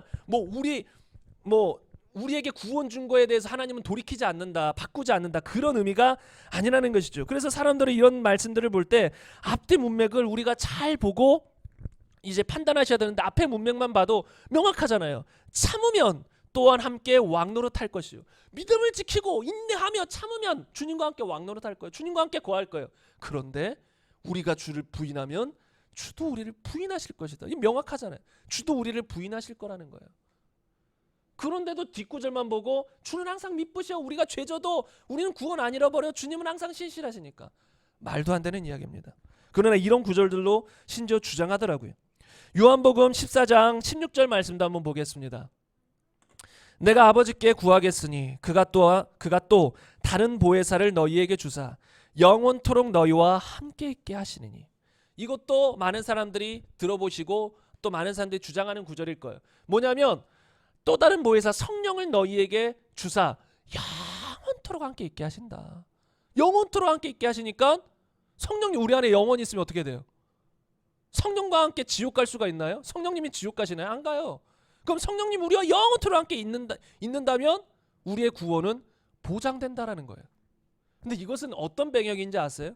예수님이 지금 어떨 때 말하는 거예요? 자기가 죽고 부활한 다음에 이제 본인은 승천하셔서 천국으로 올라가셔야 되는 상황인 거예요. 그런 상황 속에서 내가 아버지께 구하겠으니 그가 또 다른 보혜사를 너희에게 주사. 나는 이제 갈 거다. 나는 갈 건데 다른 보혜사, 나 말고 다른 보혜사, 널 옆에서 위로하고 너희를 돕고 함께할 다른 보혜사를 곧 성령을 너희에게 주실 것이다. 나는 이렇게 갔지만, 난 이렇게 십자가지로 왔다가 다시 갔지만 그 성령님은 너희에게 오면 다시는 떠나지 않을 것이다. 그 얘기예요. 그러니까 개인적으로 누가 구원받았을 때 성령이 안에 들어오셨다가 그가 믿음을 배반할 때 떠나고 이런 얘기가 아니라 예수님이 이 땅에 오셨다가 예수님 떠났죠. 그러나 성령은 한번 오셨다가 다시 성령님은 승천하셔서 가시지 않는다. 이 땅에 오셨으면 계속 이 땅에 오셔서 사람들을 구원으로 이끌고 도와주시고 그 역할을 하신다는 의미이지 개인적으로 어떤 사람에게 성령이 임하셨으면 다 반드시 그 사람에게 영원토록 성령이 함께 계신다. 그런 의미가 아니라는 거예요. 나는 이제 가지만 나는 왔다가 갔지만 성령님은 그런 분이 아니야. 그분은 한번 오시면 계속 계실 거야. 그런 의미인 거라는 것이죠. 그러니까 이런 거는 이제 전체적인 문맥을 보면 더 쉽게 이해하실 수 있다라는 것입니다. 근데 이런 것을 왜 그렇게 보냐면 선입견이 있어서 그래요. 선입견. 한 번 구원은 영원한 구원이다. 그런 선입견을 가지고 보면 문맥이 안 보이고 그냥 본다라는 것이죠. 그리고 요한복음 10장 28절 이 구절도 한번 보겠습니다. 내가 그들에게 영생을 주노니 영원히 멸망하지 아니할 것이요 또 그들을 내 손에서 빼앗을 자가 없느니라. 그들에게 주신 내 아버지는 만물보다 크심에 아무도 아버지 손에서 빼앗을 수 없느니라. 여러분 이 구절 보면 정말 그럴 것 같지 않습니까? 절대로 큰 누구도 빼앗을 수 없다라는 거예요. 영생을 주는데 그 영원히 멸망하지 않을 건데 그 영생을 얻은 그들을 아버지 손에서 또는 예수님의 손에서 빼앗을 자가 없다. 완전한 구원의 보장 같지 않습니까? 근데 이것은 앞에 문맥을 통해서 한번 더 살펴보겠습니다. 이게 28절부터 본 것인데 26절부터 보면 이렇게 나와 있습니다. 너희가 내 양이 아니므로 믿지 아니하는도다. 내 양은 내 음성을 들으며 나는 그들을 알며 그들은 나를 따르느니라 라고 말하면서 이제 방금 말씀한 것이 나와요. 그러면 전제로 주님의 손에서 빼앗기지 않는 그런 사람을 어떤 사람이라고 치겠어요? 예수님은 내 양은 내 음성을 들으며 나는 그들을 알며 그들은 나를 따르느니라. 그러니까 여기서 영생을 빼앗기지 않는 사람들의 전제 조건이 뭐예요? 주님의 음성을 들으며 주님을 따르는 사람. 근데 한국말은 이게 명확하지 않지만 현재 진행형이라고 있어요. 그러니까 여기는 헬라에서 현재 진행형인데 진행 중인 거라는 거예요.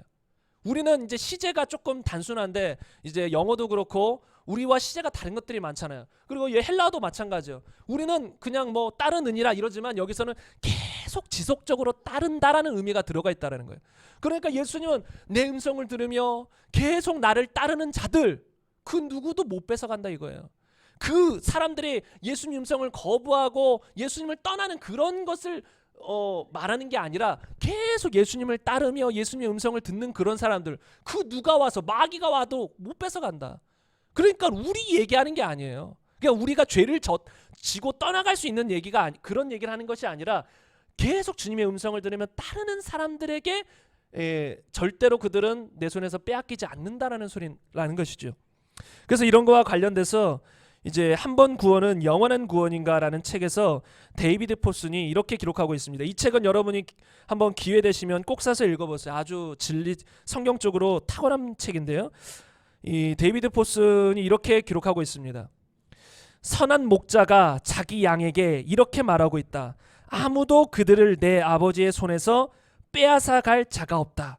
하지만 그는 바로 전에 자신의 양을 내 음성을 듣고 나를 따르는 자로 정의했다.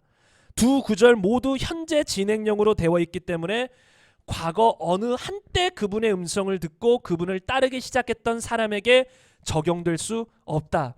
그 문장은 자기 자신의 의지로 그 손에서 하나님의 손에서 떨어져 나간 사람들에게는 적용되지 않는다. 만약 이 구절이 한 번 구원받은 사람은 영원히 안전할 것이라는 절대적인 진술로 생각한다면 계속해서 영원한 생명을 얻기 위해서는 믿음을 계속 유지하라는 것을 강조하고 있는 요한복음 전체의 문맥과도 상충될 것이다. 그렇다면 참 포도나무인 자신에게 붙어 있어야 한다는 예수님의 명령과 그렇지 않으면 시들고 잘려서 불에 살라진다는 경고는 우스갯소리가 되어버릴 것이다. 따라서 그 구절은 그 어떤 다른 사람도 계속해서 그의 아들의 음성을 듣고 따라오는 사람을 그 아버지의 손에서 제거할 수 없다는 확신으로 이해해야 한다. 말이 조금 어려울 수도 있는데요. 이게 요한복음이잖아요. 요한복음 안에는 주님 안에 머물러 있지 않으면 잘려서서 버려진다라고 했어요. 불에 타버린다고 했어요. 그렇게 경고하고 있는데도 만약에 이 말씀이 이 한 번 구원은 영원한 구원이다라고 말했다면 요한복음의 다른 말씀들과 상충되는 것이고 다른 말씀들이 의미가 없어져 버려요. 그냥 우스꽝스러운 이야기가 된다라는 것이죠. 그리고 이 말은 예수님을 지속적으로 따르고 있는 사람들에게 그 어떤 사람도 그 누구도 심지어 너희의 목숨을 해하려고 죽이는 사람도 내 손에서 너희를 빼앗을 수 없다. 너희가 천국 가는 그것을 빼앗을 수 없다. 너희의 생명을 빼앗을 수 없다. 그것을 말한다라는 것이죠. 그러니까 우리는 문맥을 통해서 성경을 봐야 됩니다. 그래서 여러분들이 이런 말씀들을 볼 때 계속해서 문맥을 봐야 돼요. 어떤 한 구절만 누가 말하고 막 주장하면 다시 살펴봐야 돼요. 그거 정말 그런 말씀인가? 앞뒤 문맥을 보면 그런 의미가 아닐 경우들이 너무 많아요. 특히 신천지 같은 이단 집단들은 어떤 구절들을 다 떼서 짝짓기를 해요. 구절들을 다 짝 맞춰가지고 풀어요. 근데 문맥을 짝 보면 그냥 다 틀려져 버린다라는 거예요. 문맥을 가지고 그들은 보지 않아요. 구절들을 떼서 기가 막히게 껴맞추죠. 기가 막히게. 그러나 성경을 아는 사람들은 그런 것에 속지 않습니다. 그리고 또 사람들이 많이 오해하는 게 있어요. 부끄러운 구원. 우리가 예수님 믿고 거듭났으면 말씀대로 순종하지 못하고 내 맘대로 살아도 상급은 못 받을지언정 부끄러운 구원은 받는다 라고 많은 사람들이 생각해요. 그 대표 구절이 무엇이냐면 고린도전서 3장 15절이에요. 이것을 보면 이렇게 기록하고 있습니다. 누구든지 그 공적이 불타면 해를 받으리니 그러나 자신은 구원을 받되 불 가운데서 받은 것 같으리라. 여기서 불 가운데서 받은 것 같으리라는 것은 성경적으로 겨우 받는다라는 수거예요. 겨우 받는다. 그러니까 그 공적이 다 불탔어요. 그러니까 그 사람들이 이 앞에 문맥이 무엇이냐면 사람들이 열심히 무슨 일을 해요. 그래서 어떤 사람들은 은과 금과 보석으로 집을 짓고 어떤 사람들은 지푸라기와 흙 같은 걸로 집을 지어요. 그런데 지푸라기는 나중에 불로 심판할 때 다 타버릴 거예요. 그런 것들 다 없어질 거예요. 금은 보석으로 집을 지은 사람들만 남을 거예요. 근데 그런 공적이 다 불타 버려요. 지푸라기 져가지고 그런 것들이 세워놓은 게 다 없어져 버려요. 그래서 해를 받아요. 다 없어져 버렸다는 의미에서. 그래도 그 자신은 구원을 받는다라는 소리예요.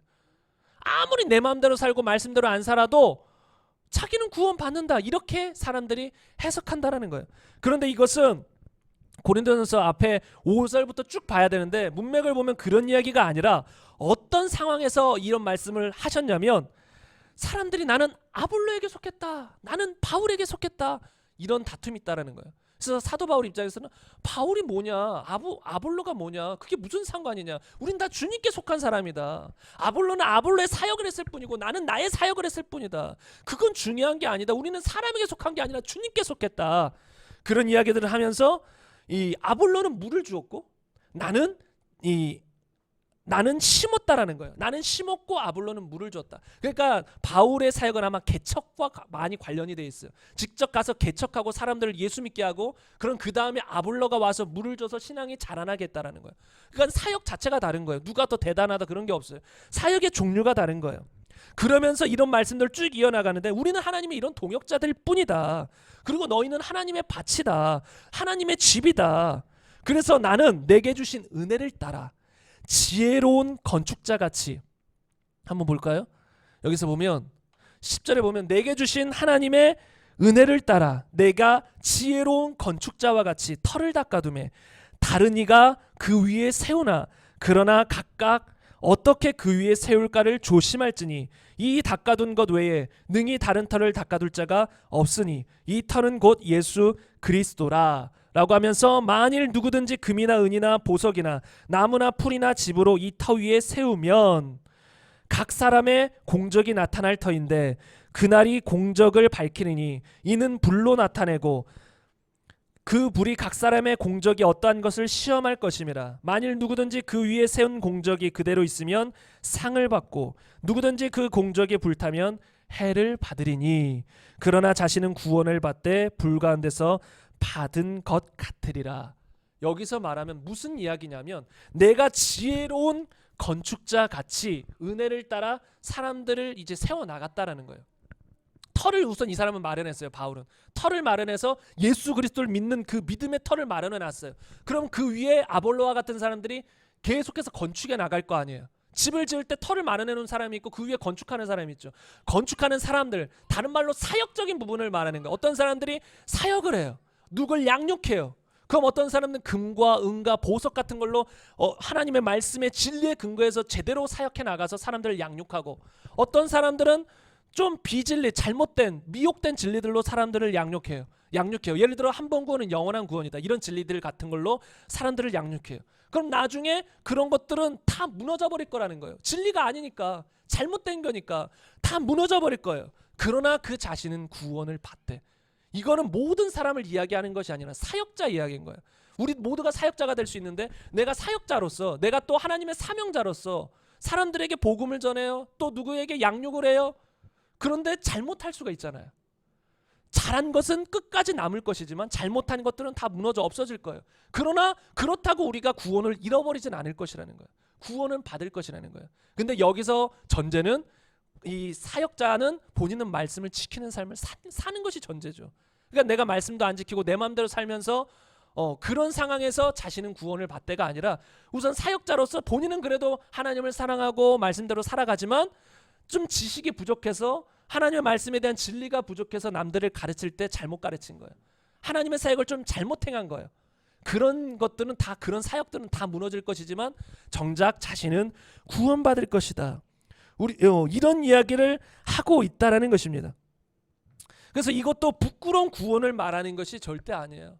사역자에서 사역이 무너질 것이고 사역자 입장에서 사역들이 다 없어질 것이다. 그런 이야기를 하는 것이죠. 그래서 이 김세영 교수님은 칭의와 성화라는 책에서 이렇게 기록하고 있습니다. 우리는 하나님의 나라의 건축에 있어 이렇게 다양하게 개별화된 역할을 부여받는데 각각 자기가 맡은 부분을 금은 보석으로 짓기도 하고, 즉 자신의 소명을 성실히 감당하기도 하고 돌, 나무, 지푸라기도 짓기도 한다. 곧 자신의 소명을 부실하게 감당하기도 한다. 주의 날, 곧 종말에 각자 한 행위들이 불의 심판에 의해서 환히 드러나게 되는데 의를 행하여 살롬을 실현하라는 일반적인 요구와 각자에게 주어진 개인적인 소명을 성실히 감당한 사람이 지은 하나님의 나라의 부분은 금과 은과 보석으로 지은 것 같아서 심판의 불에 타 없어지지 않고 남게 된다는 것이며 그런 사람은 상을 받게 된다는 것이다. 이렇게 기록하고 있고요. 하나만 더 인용하자면 한 번 구원은 영원한 구원인가라는 책에서 데이비드 포스는 이 구절에 대해서 이렇게 기록하고 있습니다. 여기서 심판을 받고 있는 것은 그들의 죄가 아니라 그들의 사역이다. 사역을 얼마나 잘했느냐의 정도는 천차만별이다. 비록 자신의 수고를 보여줄 만한 혹은 상을 받을 만한 어떤 것도 가지지 못하지만 적어도 주를 섬기고자 노력한 사람은 살아남을 것이다. 그러니까 자기가 사역은 했지만 좀 제대로 못했어요. 하나님 보시기에 진리대로 올바로 못했어요. 그러나 본인은 적어도 주를 섬기고자 한 노력이 있었어요. 그런 사람들은 그래도 적어도 구원은 받는다라는 소리예요. 그러나 큰 책망은 있을 수 있겠죠. 어떤 자신이 사역한 모든 것들은 무너져 버릴 거니까. 그래서 여기는 자기가 그래도 자기는 하나님을 섬기는 그런 마음이 있었던, 섬겼던 사람을 전제로 하는 것이고 사역에 대해서 말하는 것이지, 부끄러운 구원, 모든 사람이 죄를 범하고 내 마음대로 살아도 그냥 부끄러운 구원을 받는다라는 이야기가 아니라는 것입니다. 이게 좀 성경 공부 같고 딱딱할 수 있어도 우리가 가장 중요한 건 진리를 사모할 수 있어야 되거든요. 마지막에 또 기가 막힌 예화도 있는데, 여러분 이런 말씀들을 그냥 어떤 예화들만, 은혜로운 이야기만 듣고 말씀이 내 안에 없으면 나중에 쉽게 흔들려 버려요. 결국 우리를 지탱하는 건 말씀이거든요. 어떤 예화들이 아니에요. 예화는 은혜 받고 그런 데는 도움이 돼요. 좀 깨닫고 경각심을 갖는 데는 도움이 돼요. 그러나 그것이 우리의 믿음의 근거가 될 수는 없어요. 우리의 믿음의 근거는 성경이거든요. 그래서 우리가 성경을 명확히 알아야 하기 때문에 제가 이렇게 반론으로 제시될 만한 것들을 여러분과 계속 나누는 것입니다. 또 넘어가 보겠습니다. 로마서 8장 35절 보면 누가 우리를 그리스도의 사랑에서 끊으리요, 환난이나 공고나 박해나 기근이나 적신이나 위험이나 칼이랴. 기록된 바 우리가 종일 주를 위하여 죽임을 당하게 되며 도살당할 양같이 여김을 받았나이다 함과 같으니라. 그러나 이 모든 일에 우리를 사랑하시는 이로 말미암아 우리가 넉넉히 이기느니라. 내가 확신하노니 사망이나 생명이나 천사들이나 권세들이나 현재일이나 장래일이나 능력이나 높음이나 깊음이나 다른 어떤 피조물이라도 우리를 우리 주 그리스도 예수 안에 있는 하나님의 사랑에서 끊을 수 없으리라. 많은 사람들이 이렇게 외칩니다. 우리를 하나님의 사랑에서 절대 그 어떤 것도 끊을 수 없다. 성경이 말하고 있습니다. 그래서 한 번 구원은 영원한 구원입니다. 이거 진짜 많이 외칩니다.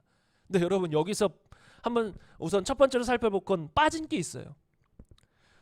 보세요. 38절 사망, 생명, 천사들, 권세들, 현재일, 장래일, 능력, 높음, 깊음, 다른 어떤 피조물. 또 35절에 보면 환난, 공고, 박해, 기근, 적신, 위험, 칼. 여기서 딱 한 가지 빠진 게 있어요. 뭘까요? 자기 자신 이야기가 아닌 거예요. 내가 주님을 떠나고 주님을 부인하고 내 마음대로 죄 가운데 살고 이런 얘기는 단 한 군데도 없어요. 이거는 다 외적인 것들이에요. 외적인 것들. 내가 주님 말씀대로 살아가고 있는데 그런 사람들은 절대로 어떤 이런 외적인 것들로 끊어지지 않는다라는 거예요. 어떤 것도 하나님의 사랑에서 우리가 끊어지지 않는다라는 거예요. 그러니까 내 자신을 포함한 게 아니에요. 내가 자유의지를 가지고 주님을 배반하고 주님을 떠나고 그런 것까지 포함해서 이야기하는 것이 아니라 이 로마서를 쭉 보면 그런 이야기가 쭉 나와요. 아까도 말씀드렸잖아요. 육신대로 살면 너희가 반드시 죽을 것이로되 영으로서 몸의 행실을 죽이면 살리니. 이게 이 앞에 나오는 거예요. 로마서 8장이니까 앞에 나오는 이야기들이에요. 그런 것을 전제로 다 깔고 그런 삶을 사는 사람이 기본 전제인 거예요.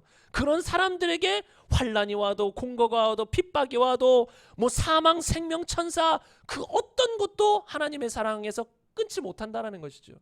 그러니까 기본적으로 전제는 뭐예요? 우리가 성령을 따라 살아가는 하나님의 자녀, 육신을 따라 살지 않고 영으로서 몸의 행실을 죽이는 하나님의 자녀, 이게 전제인 거예요. 전제로서 깔고 이런 이야기를 하는 것이죠. 조금 다르게 설명할 수도 있지만 오늘은 이렇게만 설명하고 넘어가겠습니다. 그리고 로마서 11장 22절에만 봐도 똑같은 로마서에서 이렇게 기록하고 있습니다. 그러므로 하나님의 인자하심과 준엄하심을 보라. 넘어지는 자들에게는 준엄하심이 있으니 너희가 만일 하나님의 인자하심에 머물러 있으면 그 인자가 있으리라. 그렇지 않으면 너도 찍히는 바 되리라. 여기서 찍히는 건 버림받는다는 거예요. 구원 잃어버린다는 거예요. 그런데 똑같은 로마서에서 하나님의 사랑 못 잊는다, 못 끊는다, 하나님의 사랑에서 우리가 끊어질 수 없다라고 말하면서 또 똑같은 사도 바울이 그렇지 않으면 너도 찍히는 바 될 거다. 그러니까 사도 바울이 왔다 갔다 하는 사람이 아니에요. 엄청나게 똑똑한 사람이거든요. 그래서 어떤 목사님은 그러더라고요. 아, 왜 하나님이 사도 바울을 들어 쓰셨을까? 좀 이제 바울과 같이 자기와 같이 조금 단순한 사람들을 쓰면 성경 볼 때 얼마나 쉬울까? 사도 바울이 쓴 성경들을 보면 어려운 내용들이 많이 들어가 있거든요. 사도 바울 본인 자체가 엄청 공부한 사람이고 똑똑한 사람이에요. 그래서 하나님의 은혜가 더해지자 성경 말씀들을 깊이 있게 깨달으니까 그런 것들을 깊이 있게 나누는데 쉽지가 않은 경우들이 많아요. 쉽지가 않은 경우들. 그렇게 똑똑한 사람이에요. 그냥 뭐 이랬다 저랬다 이 말했다 저 말했다 하는 사람이 아니에요. 근데 그분이 너도 찍히는 바 되리라. 그러니까 찍힐 수 있다는 걸 분명히 아는 사도 바울이 아까는 하나님의 사랑에서 끊을 수 없다라고 하는 거예요. 그러니까 그것은 하나님의 말씀대로 살아가는 그 믿음의 삶이 전제라는 것이죠. 그리고 이렇게 반론에 대해서는 마지막 한 구절만, 그 밖에도 있을 수도 있겠지만 마지막 한 구절만 더 이야기하고 넘어가겠습니다. 에베소서 1장 13절 14절 보면 그 안에서 너희도 진리의 말씀 곧 너희의 구원의 복음을 듣고 그 안에서 또한 믿어 약속의 성령으로 인치심을 받았으니 이는 우리 기업의 보증이 되사 그 얻으신 것을 속량하시고 그의 영광을 찬송하게 하려 하심이라. 여기서 보세요. 성령이 오셔서 인치셨어요. 그리고 우리 기업의 천국의 보증이 돼버렸어요. 보증. 그러니까 사람들이 외치는 거죠. 성령이 오셔서 우리 인치시고 우리 보증된 거 아니냐. 보증된 거 아니냐. 그래서 우리 구원 잃어버리지 않는다라고 말하는 것이죠. 근데 여기서 보증이라는 단어의 원어가 뭐냐면 헬라어인데요. 아라본이라는 단어예요. 이것은 무슨 의미인지 아세요? 한국말로 하니까 그냥 보증이라고 하죠. 원어는 단지 보증이 아니라 보증금이에요. 다른 말로 첫 지불한 금액을 말하는 거예요. 그러니까 우리가 할부를 하죠. 그러면 할부 금액 중에 처음 갚는 금액, 그거를 지금 보증이라는 아라본이라는 단어를 썼다라는 거예요. 그러니까 예수 믿어서 처음 우리가 구원에 진입한 거예요. 구원받는 자녀로서 이제 들어간 것이지 구원이 끝난 게 아니라는 거예요. 성경에 보면 이제 보통 처음 받을 때 칭이 됐다 또는 중생했다라고 표현하고 다른 말로 구원, 과거에 구원 받았다라고 표현하고 우리가 살아갈 땐 이 성화라고 하죠. 주님의 모습을 닮아가는 성화의 삶을 살아가고 마지막 날에 이제 완전히 바뀌어서 천국에 들어가는 영화로운 삶으로 바뀌는 것이에요. 그래서 칭의, 성화, 영화. 근데 성경에서는 이 모든 것을 구원이라고 해요. 그러니까 많은 사람들이 착각하는 게 처음 칭의 받는 것만 구원이라고 말해요. 거듭나는 것만 구원이라고 말해요. 그러나 성경은 마지막 날에 영화롭게 될 때까지 그리고 성화의 삶을 사는 모든 것을 구원이라고 표현한다는 거예요. 그래서 우리가 처음 성령을 받은 건 1차적으로 첫 이 할부금을 납부하듯이 그런 의미로서 이제 보증이 된 거예요. 그러니까 이 사람 어떤 의미에서는 그 할부금을 끝까지 갚아 나가면 되는 거잖아요. 그러니까 이제 그런 할부의 언약이 된 거잖아요. 그러니까 끝까지 그 할부금을 갚아 나가면 이제 그 언약이 끝까지 완성되는 것처럼 우리는 하나님의 구원의 언약 안으로 들어갔어요. 시작 단계라는 거예요. 그럼 우리는 끝까지 믿음을 지켜서 그 안에서 걸어가면 마지막 날에 최종적으로 영화로운 삶, 최종적인 칭의를 받고 최종적으로 천국에 들어갈 것이라는 걸 언급한다라는 것이에요. 그리고 이 보증이라는 단어, 아라본이라는 단어는 이 여기 보면 거래가 완전히 맞춰지지 않으면 즉 나머지 돈이 계속 뒤따라 도착하지 않으면 그 보증은 무효화되었다라는 거예요. 그 당시에. 그러니까 이거는 완전한 보장이 아닌 거예요. 보증인 거지. 그러니까 완전히 보장됐다라는 게 아니라 보증이 우선 됐다라는 거예요. 우선 첫 이 금액을 넣었잖아요. 예를 들어 그걸 뭐라 그러죠? 이제 아파트 처음 주택 청약을 넣을 때 처음에 누가 주택 청약에 당첨이 되었어요. 그럼 처음으로 계약금을 넣잖아요. 그럼 계약금과 같이 처음 넣은 거예요. 그럼 그때 계약서까지 쓰죠. 그럼 그 집은 내가 끝까지 그런 중도금이나 마지막 돈까지 완료해서 넣으면 무조건 내 집이 되는 거예요. 계약이 돼 있으니까. 그러나 만약에 중간에 중도금을 내지 못해요. 그럼 그 계약이 끝까지 유지되고 집이 완성됐을 때 내 집이 되나요? 아니죠. 계약금만 내고 나몰라라 했는데 그게 어떻게 자기 집이 돼요? 그 계약이라는 건 끝까지 돈을 완불했을 때 너의 집이 될 것이다라는 거예요. 그러나 첫 계약금을 넣기 때문에 이제 보증이 된 거예요. 내가 이제 계약금을 앞으로 꾸준히 이 나머지 돈을 지불할 것을 전제로 두고 보증이 된 거잖아요. 그러니까 그런 의미로서 이제 나는 안전할 수 있는 거. 이거 내 집이야. 내가 꾸준히 일해서 나머지 돈만 갚아 나가면 무조건 내 집이야. 다른 사람 집이 될 수 없어. 내 집이야. 이런 의미로서 보증인 것이지. 내가 중간에 돈도 이제 다 안 갚았는데 무조건 내 집이 될 거야. 이런 의미가 아니라는 거예요. 그런 의미로서의 보증인 거예요. 하나님이 우리에게 보증하신다는 거. 그러니까 하나님은 하나님 입장에선 약속을 어기지 않아요. 하나님 입장에선 계약서 찍으신 거예요. 언약하신 거예요. 그러니까 너 이제 믿음으로 회개한 믿음으로 나의 언약 안에 들어왔어요. 그게 어떤 의미에서 첫 지불금과 같아요.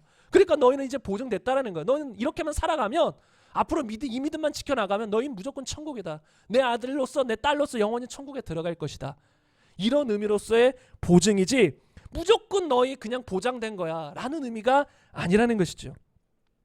그래서 데이비드 포스는 이렇게 기록하고 있습니다. 성령의 보증은 우리 앞에 천국이 있다는 것을 보장하지만 우리가 그 천국을 기업으로 받을 것이라는 사실을 보장하지 않는다. 천국이 있다는 걸 확실히 보장해 주지만 우리가 무조건 천국에 들어갈 것이라는 것을 보장하지는 않는다라는 거예요. 그래서 지금까지 한 6가지 구절들에 대해서 나눴는데 이 모든 것이 얼핏 보면 한번 구원받으면 무조건 천국 가는 거 아니야? 구원 안 잃어버리는 거 아니야? 라고 생각되어지지만 앞뒤 문맥만 보고 원어만 살펴봐도 그런 의미가 절대 아니라는 것입니다. 그래서 이제 마지막으로 그렇다면 한 번 받은 구원이 잃어버릴 수도 있다라는 성경 구절들이 수없이 많은데 그것 가운데 한 몇 가지 추려서 여러분과 나누고자 합니다. 한 번 받은 구원 잃어버릴 수 있다. 이런 구절들이 너무나 많아요. 너무나. 고린도전서 10장 1절 이하에 보면 형제들아 나는 너희가 알지 못하기를 원하지 아니하노니 우리 조상들이 다 구름 아래에 있고 바다 가운데로 지나며 모세에게 속하여 다 구름과 바다에서 세례를 받고 다 같은 신령한 음식을 먹으며 다 같은 신령한 음료를 마셨으니 이는 그들을 따르는 신령한 반석으로부터 마셨음에 그 반석은 곧 그리스도시라. 그러나 그들의 다수를 하나님이 기뻐하지 아니하셨으므로 그들이 광야에서 멸망을 받았느니라. 많은 사람들이 출애굽 사건을 가지고 우리가 구원받는 것에 대해서 비유를 합니다. 근데 이 사람들은 출애굽 됐어요. 다른 말로 처음 구원은 받은 거예요. 애굽의 땅에서 구원은 받았어요. 그러나 가나안 땅이라는 곳에 들어갈 때까지 이들은 믿음을 지키지 않았어요. 불순종하며 원망하며 하나님을 대적했어요. 그래서 하나님이 그들 중에 대다수를 기뻐하지 아니하였기 때문에 광야에서 멸망됐다라는 거예요. 그래서 이들은 이렇게도 표현하죠. 구름과 바다에서 세례도 받고 신령한 음식도 마시고 먹고. 그러니까 신약 성경으로 보면 우리 시대로 보면 구원받은 사람들이에요. 그러나 이들은 중간에 구원을 잃어버린 사람들이라는 것이죠. 어떤 사람들은 이것만 보면 이건 구약 시대 아닙니까? 그럼 한번 신약 시대로 넘어가 보겠습니다. 히브리서 3장 12절에 보면 이렇게 나와 있습니다. 형제들아 너희는 삼가 혹 너희 중에 누가 믿지 아니하는 악한 마음을 품고 살아계신 하나님에게서 떨어질까 조심할 것이요. 여러분 여기서 하나님에게서 떨어질까 조심하라는 소리는 하나님에게 붙어있는 사람에게 말하는 걸까요? 떨어져 있는 사람에게 말하는 걸까요? 붙어있는 사람들에게 말하는 거죠. 왜냐하면 떨어질까 조심하는 거니까. 붙어있는 사람들에게 말하는 거예요. 그리고 삼가 혹 너희 중에 누가 믿지 아니하는 악한 마음을 품고. 그러니까 우리가 왜 떨어져요? 믿지 아니하는 악한 마음을 품는 거예요. 그러니까 그런 마음을 품으면 떨어지게 되는데 너희 중에 누군가 믿지 아니하는 악한 마음을 품을까 두렵다 이거예요. 근데 전제는 어떤 사람들에게 말하는 거예요? 믿는 사람들에게. 그러니까 너희가 지금은 믿고 있지만 혹여나 너희 중에 어떤 사람들이 죄의 유혹으로 마음이 완고해져서 믿지 아니하는 악한 마음을 품고 살아계신 하나님에게 털어질까 조심해야 된다. 나는 그것 때문에 걱정이다라는 거예요. 다음 구절만 봐도 더 알지요. 13절 보면 오직 오늘이라 일컫는 동안에 매일 피차 권면하여 너희 중에 누구든지 죄의 유혹으로 완고하게 되지 않도록 하라. 왜요? 죄의 유혹으로 완고해지면 믿음에서 떠나거든요. 죄를 사랑해서. 그래서 14절에 보면 우리가 시작할 때에 확신한 것을 끝까지 견고히 잡고 있으면 그리스도와 함께 참여한 자가 되리라. 여기서 그리스도와 함께 참여한 자가 되리라는 세 번역으로 보면 구원을 함께 누리는 사람이 될 것입니다. 이렇게 기록되어 있어요. 그러니까 그리스도와 함께 영원히 함께 거하는 것, 구원을 함께 누리는 것. 어떤 사람이요? 끝까지 복음의 말씀을 붙들고 살아가는 사람들에게, 믿음을 배반하지 않는 사람들에게 역으로 구원을 잃어버릴 수 있다는 거예요. 살아계신 하나님에게서 떨어질까 조심할 것이에요. 다 떨어질 수 있기 때문에 경고하는 것이죠. 만약에 떨어질 수 없다. 그럼 이런 경고는 의미가 있어요? 없어요? 없어요. 아무 의미가 없는 말씀이에요. 아무 의미가 없는 그냥 종이 쪼가리에 불과한 말씀인 거예요. 그리고 고린도전서 9장 27절 오늘 본문 말씀이죠. 유명한 이 본문 말씀을 보면 내가 내 몸을 쳐 복종하게 함은 내가 남에게 전파한 후에 자신이 도리어 버림을 당할까 두려워함이라. 어떤 사람들은 또 이것도 자신의 선입견으로 따르게 생각해요. 구원은 잃어버리지 않으니까 여기서의 버림은 그런 버림이 아니다. 내가 사역적으로 버림을 당하는 거. 내가 어떤 사역을 잘 감당했는데 그 사역이 버림을 당했다. 뭐 상급이 버림이 당했다. 이런 의미로 해석한다라는 거예요. 그러나 이것은 그런 의미가 아니라는 거예요. 왜냐하면 이 고린도전서 9장 27절 다음 절이 어떤 절인지 아세요? 아까 읽었던 고린도전서 10장 1절 말씀이에요. 그러니까 이 성경이 기록됐을 때는 장과 절이 이런 식으로 나눠져 있지 않아요. 쭉 이어지는 그냥 편지 형식이었다라는 거예요. 그러니까 나눠진 게 아니라 방금 그 이야기와 지금 고린도전서 10장 1절 말씀이 쭉 이어지는 이야기예요. 근데 사도 바울은 앞절에서 내가 남에게 전파한 후에 자신이 도리어 버림을 당할까 두려워함이로다 이렇게 말하면서 형제들아 나는 너희가 모르기를 원치 않는다라고 하면서 우리 조상들이 다 구름 가운데 지나고 뭐 침례를 받고 신령한 음식을 먹고 했는데 그들이 하나님이 다수를 기뻐하지 않았기 때문에 그들 다수를 하나님이 기뻐하지 않았기 때문에 그들이 다 멸망했다라고 말하는 것이에요. 그러니까 여기서 지금 문맥적으로 보면 자신이 버림받는다는 건 그냥 나 상급 잃어버릴 거야 또는 나 사역적으로 내가 뭐 열심히 주를 위해 사도로서 살아가는데 그 사역 잃어버릴 거야 그 얘기가 아니라 구원 얘기하는 거예요. 구원. 광야에서 멸망하는 거. 쭉 볼까요? 6절부터 또 보면 이러한 일은 우리의 본보기가 되어 우리로 하여금 그들이 악을 즐겨한 것 같이 즐겨하는 자가 되지 않게 하려 함이니 그들 가운데 어떤 사람들과 같이 너희는 우상 숭배하는 자가 되지 말라. 기록된 바 백성이 앉아서 먹고 마시며 일어나서 뛰논다 함과 같으니라. 그들 중에 어떤 사람이 음행하다가 하루에 2만 3천 명이 죽었나니 우리는 그들과 같이 음행하지 말자. 여기서 음행하다가 죽은 사람들 60만 죽었을까요? 그냥 천국 갔을까요? 성경에서 보면 이 사람들 다 지옥 갔습니다. 그들 가운데 어떤 사람이 주를 시험하다가 뱀에게 멸망하였나니 우리는 그들과 같이 시험하지 말자. 그들 가운데 어떤 사람이 원망하다가 10절입니다. 멸망시키는 자에게 멸망하였나니 너희는 그들과 같이 원망하지 말라 하면서 그들에게 일어난 이런 일은 본보기가 되고 또한 말세를 만난 우리를 깨우치기 위하여 기록되었느니라. 이건 단지 그냥 뭐 사역을 뭐 잃어버리고 주님이 나에게 사명을 빼앗아가고 이런 얘기가 아니라 실제로 내가 버림받는 이야기예요. 구원을 잃어버릴 수 있는 이야기를 한다라는 거예요. 그래서 지금 계속해서 구약의 예화를 들면서 경고하고 있는 거예요. 너희 주의해야 된다. 이렇게 하나님 원망하다가는 하나님에게서 구원을 잃어버릴 수 있다. 너희 구원 잃어버리고 하나님에게서 떠날 수 있다라고 말한다는 것이죠. 그래서 사도 바울은 이렇게까지 말합니다. 그러므로 나의 사랑하는 자들아 너희가 나 있을 때뿐만 아니라 더욱 지금 나 없을 때에도 항상 복종하여 두렵고 떨림으로 너희 구원을 이루어 나가라. 사도 바울은 두렵고 떨림. 여러분 만약에 구원을 못 잃어버린다면 두렵고 떨림으로 우리의 구원을 이루어 나갈 것 자체가 의미가 없어요. 오히려 너희 그래도 너희 하나님 너희 사랑하셨고 너희 왜 죽었으니까 그래도 최소한 인간적인 도리로 하나님 말씀대로 살아가야 되는 거 아니냐? 뭐 이런 식으로는 했겠지만 두렵고 떨림으로 항상 복종하여 구원을 이루어 나가라. 이런 말 자체가 다 무색해져 버리는 거예요. 근데 사도 바울은 구원이 잃어버릴 수 있다는 걸 알았기 때문에 계속해서 이렇게 말한다는 거예요. 그리고 아까 또 이 구원을 잃어버릴 수 있다는 것을 이제 언급하고 있는 건 예수님도 이렇게 언급하시죠. 네 가지 밭의 비유인데요.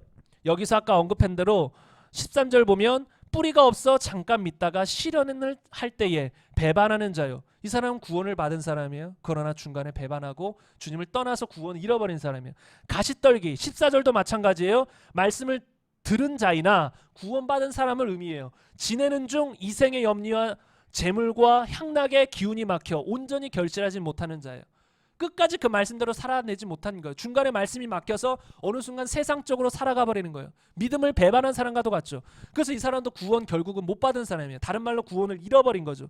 그리고 마지막에 좋은 땅에 있다는 것은 착하고 좋은 마음으로 말씀을 듣고 지키어 인내로 결실하는 자니라. 이 사람만 조금 같다는 거예요. 그래서 마태복음 7장에는 나더러 주여 주여 하는 자마다 다 천국에 들어갈 것이 아니요 하늘에 계신 내 아버지의 뜻대로 행하는 자라야 들어가리라. 착하고 좋은 마음으로 말씀을 듣고 지키어 인내하는 사람, 내 아버지의 뜻대로, 같은 말이잖아요. 그러니까 오직 이 사람만, 좋은 땅만 천국 들어간다라는 거예요. 나머지 처음 사람은 아예 구원 못 받은 사람이고 구원 얻지 못하게 마귀가 말씀을 빼앗아 가버리는 거고, 바위와 가시떨기에 뿌려진 건 구원은 받았으나 중간에 배교하여서 떠나거나 아니면 교회는 다닐지언정 세상의 염려, 세상의 것들로 가득 차가지고 세상 사람들과 별반 다를 것 없이 살아가는 거예요. 그래서 말씀대로 못 살아내는 거예요. 그래서 마지막 날에 주님 앞에 심판받고 지옥 갈 수밖에 없다라는 것이죠. 그래서 예수님도 이렇게 경고하셨고, 또 우리가 너무나도 잘 알고 불신자들에게 외치는 말씀이 있습니다. 뭘까요? 로마서 6장 23절 말씀입니다. 죄의 싹은 사망이요. 이거 보통 복음 전할 때, 저도 그렇게 외치지만 복음 전할 때 많이 말해요. 근데 이거 복음 전할 때 불신자들에게 하는 이야기가 아니에요. 문맥적으로 보면 지금 성도들에게 하는 이야기예요. 성도들에게 죄의 싹은 사망이다라고 경고하고 있다는 거예요. 성도들 앞뒤 문맥을 여러분이 쭉 보시면 알아요. 성도들에게 너희 죄의 싹은 사망이다. 그러니까 너희 육신대로 살지 말고 영으로서 몸의 행실을 죽이며 살라, 이런 말씀이 다 이어지는 것이거든요. 성도들도 이 죄의 유혹으로 마음이 완고해져서 죄 가운데 계속 살아간다면 그 결국은 사망이다. 육신대로 살면 반드시 죽을 것이로되, 영적으로 죽을 것이로되. 그리고 야고보서 1장 5절도 이 불신자들에게 하는 이야기가 아니라 성도들에게 하는 이야기예요. 욕심이 잉태한즉 죄를 낳고 죄가 장성한즉 사망을 낳느니라. 여기도 영적 사망이에요. 단지 육신 죽는 거 이야기하는 게 아니에요. 육신은 당연히 죽는 거죠. 누구나 죽어요. 그게 아니라 영적으로 죽어요. 둘째 사망. 욕심이 잉태하면 죄를 낳고 죄가 장성하면 사망을 낳느니라. 그리스도인들이 그렇다는 거예요. 우리도 자꾸 욕심을 부리고 그래서 욕심이 커져서 죄를 짓고, 근데 회개하지 않고 죄가 커져버려요. 그럼 죄에게 우리가 잠식당해버려요. 그래서 어느 순간 믿음 가운데 거하지 않고 아예 불신자처럼 믿음을 배교하고 살아가요. 그런 사람들은 결국은 사망에 이르게 된다라는 것이에요. 그리고 이것에 대해서 제가 자주 외치는 구절들이 있는데 너무나도 두렵고 떨리는 말씀들이죠. 고린도전서 6장과 갈라디아서 5장 말씀인데요. 잘 보세요. 이것도 다 크리스천들에게 경계하는 거예요. 이거는 지금 불신자들에게 하는 게 아니에요. 고린도 교회 성도들, 갈라디아 교회 성도들에게 말하는 것인데 잘 보세요. 불의한 자가 하나님의 나라를 유업으로 받지 못할 줄을 알지 못하느냐. 미혹을 받지 말라. 누구에게 하는 말일까요? 미혹을 받지 말라니까. 세상 사람들은 미혹 받은 사람들이잖아요. 예수 믿지 않은 사람들은 벌써 미혹이 받은 상태예요. 예수 믿지 않았기 때문에. 그래서 미혹을 받지 않고 있는 지금 구원받은 사람들에게 미혹받지 말라. 불의한 자가 하나님의 나라를 유업으로 받지 못한다. 미혹받지 말라. 음행하는 자나 우상 숭배하는 자나 간음하는 자나 탐색하는 자나 남색하는 자나 도적이나 탐욕을 부리는 자나 술 취하는 자나 모욕하는 자나 속여 빼앗는 자들은 하나님의 나라를 유업으로 받지 못한다. 너희 절대 미혹받지 말라. 너 이런 삶을 살아가면 너희 유업 못 받는다, 천국을. 주님이 이렇게 경고하시는 거예요. 근데 여러분, 그러면 이런 목록들 중에 하나가 딱 걸릴 수가 있어요. 여러분 가운데. 나 저거 졌는데. 어제 저 죄 졌는데. 그런 의미보다는 여기서는 원어를 보면 다 현재 진행형이라는 거예요. 그냥 우상 숭배하며 살아가는 사람들, 음행하며 살아가는 사람들, 도적질하며 살아가는 사람들, 탐욕을 부리며 살아가는 사람들. 내가 실수로 넘어지는 게 아닌 거예요. 내가 연약해서 때때로 한 번 넘어지는 게 아니라 아예 그냥 이런 삶을 살아가고 있는 사람들. 그러면서 교회 다닌다고 하는 사람들. 그러면서 신앙생활을 한다고 하는 사람들. 제가 지난주가 말씀드렸죠. 어떤 청년이 알바를 하는데 그 알바하는 장소에 와서 사람들이 술도 마시고 막 술 취하고 방탕하고 나 크리스천이야. 나 어떤 여자와 어떤 남자가 잤어. 별의별 이야기를 한다라는 거예요. 나 크리스천이라고 말하면서 교회 다닌다고 하면서 그런 사람들은 천국 갈까요? 지옥 갈까요? 본인들이 아무리 예수님 믿고 교회 다녀도 이런 사람들이기 때문에 실수로 그런 죄에 넘어진 게 아니라 연약해서 한두 번 넘어진 게 아니라 지속적으로 회개하지 않으면 이런 죄를 범하는 사람들은 지옥 간다라는 소리예요. 미혹받지 말라는 것이에요.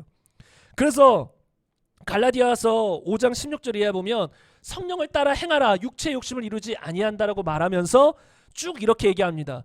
그러면서 육체의 일은 분명하니 곧 음행과 더러운 것과 호색과 우상 숭배와 주술과 원수 맺는 것과 분쟁과 시기와 분냄과 당짓는 것과 분열함과 이단과 투기와 술 취함과 방탕함과 또 그와 같은 것들이라. 여기 목록 없는 많은 것들이 있다라는 거예요. 육신적인 일들, 하나님의 말씀에 반하는 것들이 많이 있다라는 거예요. 그와 같은 것, 수없이 많다라는 것이죠.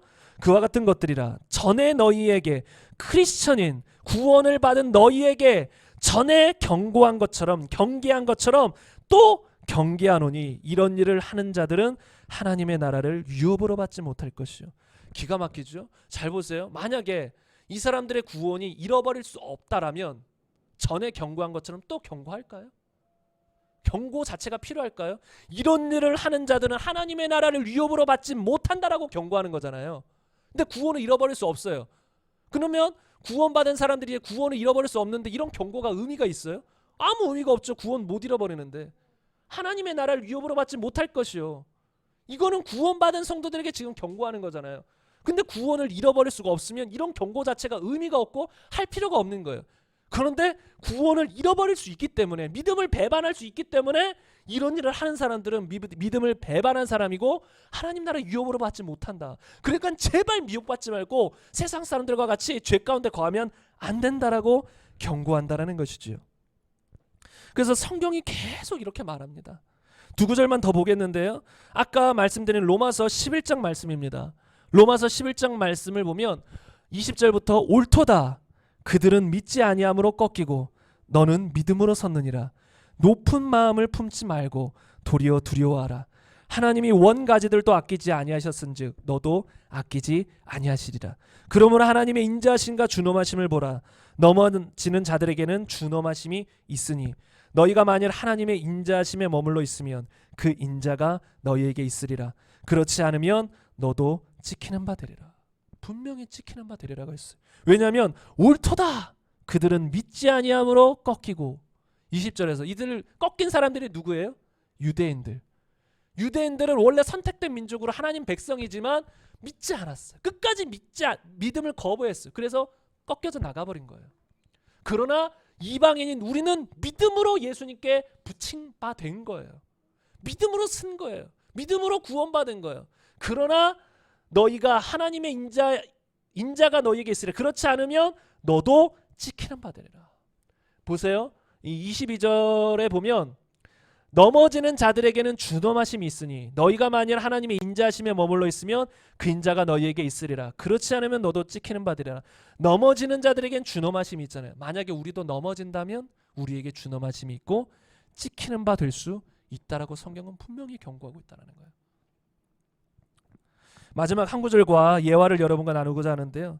이 구절은 아까도 말씀드린 것인데 너무나도 또 중요한 말씀이고 이거는 다음 주나 다다음 주에도 더 깊이 나눌 말씀입니다. 여기서 보면 한 번 빛을 받고 하늘의 은사를 맛보고 성령에 참여한 바 되고 하나님의 선한 말씀과 내세의 능력을 맛보고도 타락한 자들은 다시 새롭게 하여 회개하게 할 수 없나니 이는 그들이 하나님의 아들을 다시 십자가에 못 박아 드러내놓고 욕되게 함이라.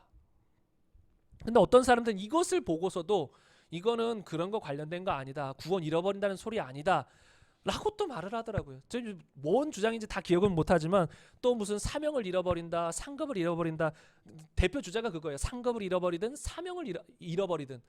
보통 그런 걸 말하는데 여기서는 그 얘기가 아니에요. 여기서 보세요. 한 번 빛을 받고 하늘의 은사를 맛보고 성령에 참여한 바 되고 하나님의 선한 말씀과 내세의 능력을 맛보고도 타락한 자들은. 근데 여기서 어떤 사람들은 주장해요.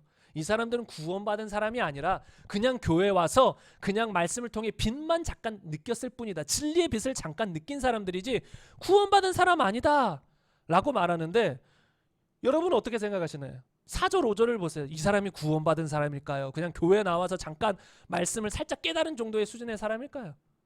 빛을 받았어요? 은사를 맛봤어요? 성령에 참여한 바가 됐어요? 성령님이 함께 계세요? 선한 말씀과 내세의 능력까지 맛봤어요? 구원받은 사람이에요. 그리고 더 명확한 건 6절 처음 단어를 보면 돼요. 이런 능력을 맛보고도 타락한 자들은. 여러분 타락이 뭔가요? 처음에는 그래도 제대로 믿고 있다가 변질된 거잖아요. 처음부터 타락한 사람들에게 타락한 자들 이런 게 아니잖아요. 이렇게 맛보고도 타락한 자들은, 그리고 또 다시 새롭게 할 수 없다. 다시 새롭게 해요. 저 단어만 기억해도 이 문맥은 정확히 알 수 있어요. 다시 새롭게 하는 거예요. 그래 그 전에 새롭게 함을 받았다라는 거예요. 예수님을 믿고 거듭나서 새롭게 함을 받은 사람인데 그런 사람이 타락했어요. 다시는 새롭게 하여 회개하게 할 수 없다. 이는 그들이 하나님의 아들을 다시 십자가에 못 박아 드러내놓고 욕되게 함이라. 다시는 새롭게 할 수 없다는 거예요. 그 전에 새로워졌다라는 소리예요. 그러니까 이런 사람들은 구원을 잃어버린 사람들이라는 거예요. 무서운 경고예요. 무서운 경고. 이게 아까 제가 말씀드렸죠. 히브리서의 배경, 이 그리스도인들이 순교하는 그런 상황, 핍박이 엄청 심했던 그 시절에 로마 병사들이 그리스도인들만 족족 찾아내가지고 죽이는 그 시절, 그래가지고 그 자녀들을 그 그리스도인들 부모님들 앞에서 죽이면서 너희 자녀 살리고 싶으면 부인해라, 이런 시절, 그런 시절에 쓰인 거예요. 경고하는 거예요. 그 시절 시급하기 때문에. 그때 수많은 사람들이 제가 알기로는 유대교로 돌아가 버렸어요. 유대교로 돌아갈 때 그냥 돌아가는 게 아니라 있죠. 예수님을 저주하고 떠나는 거예요.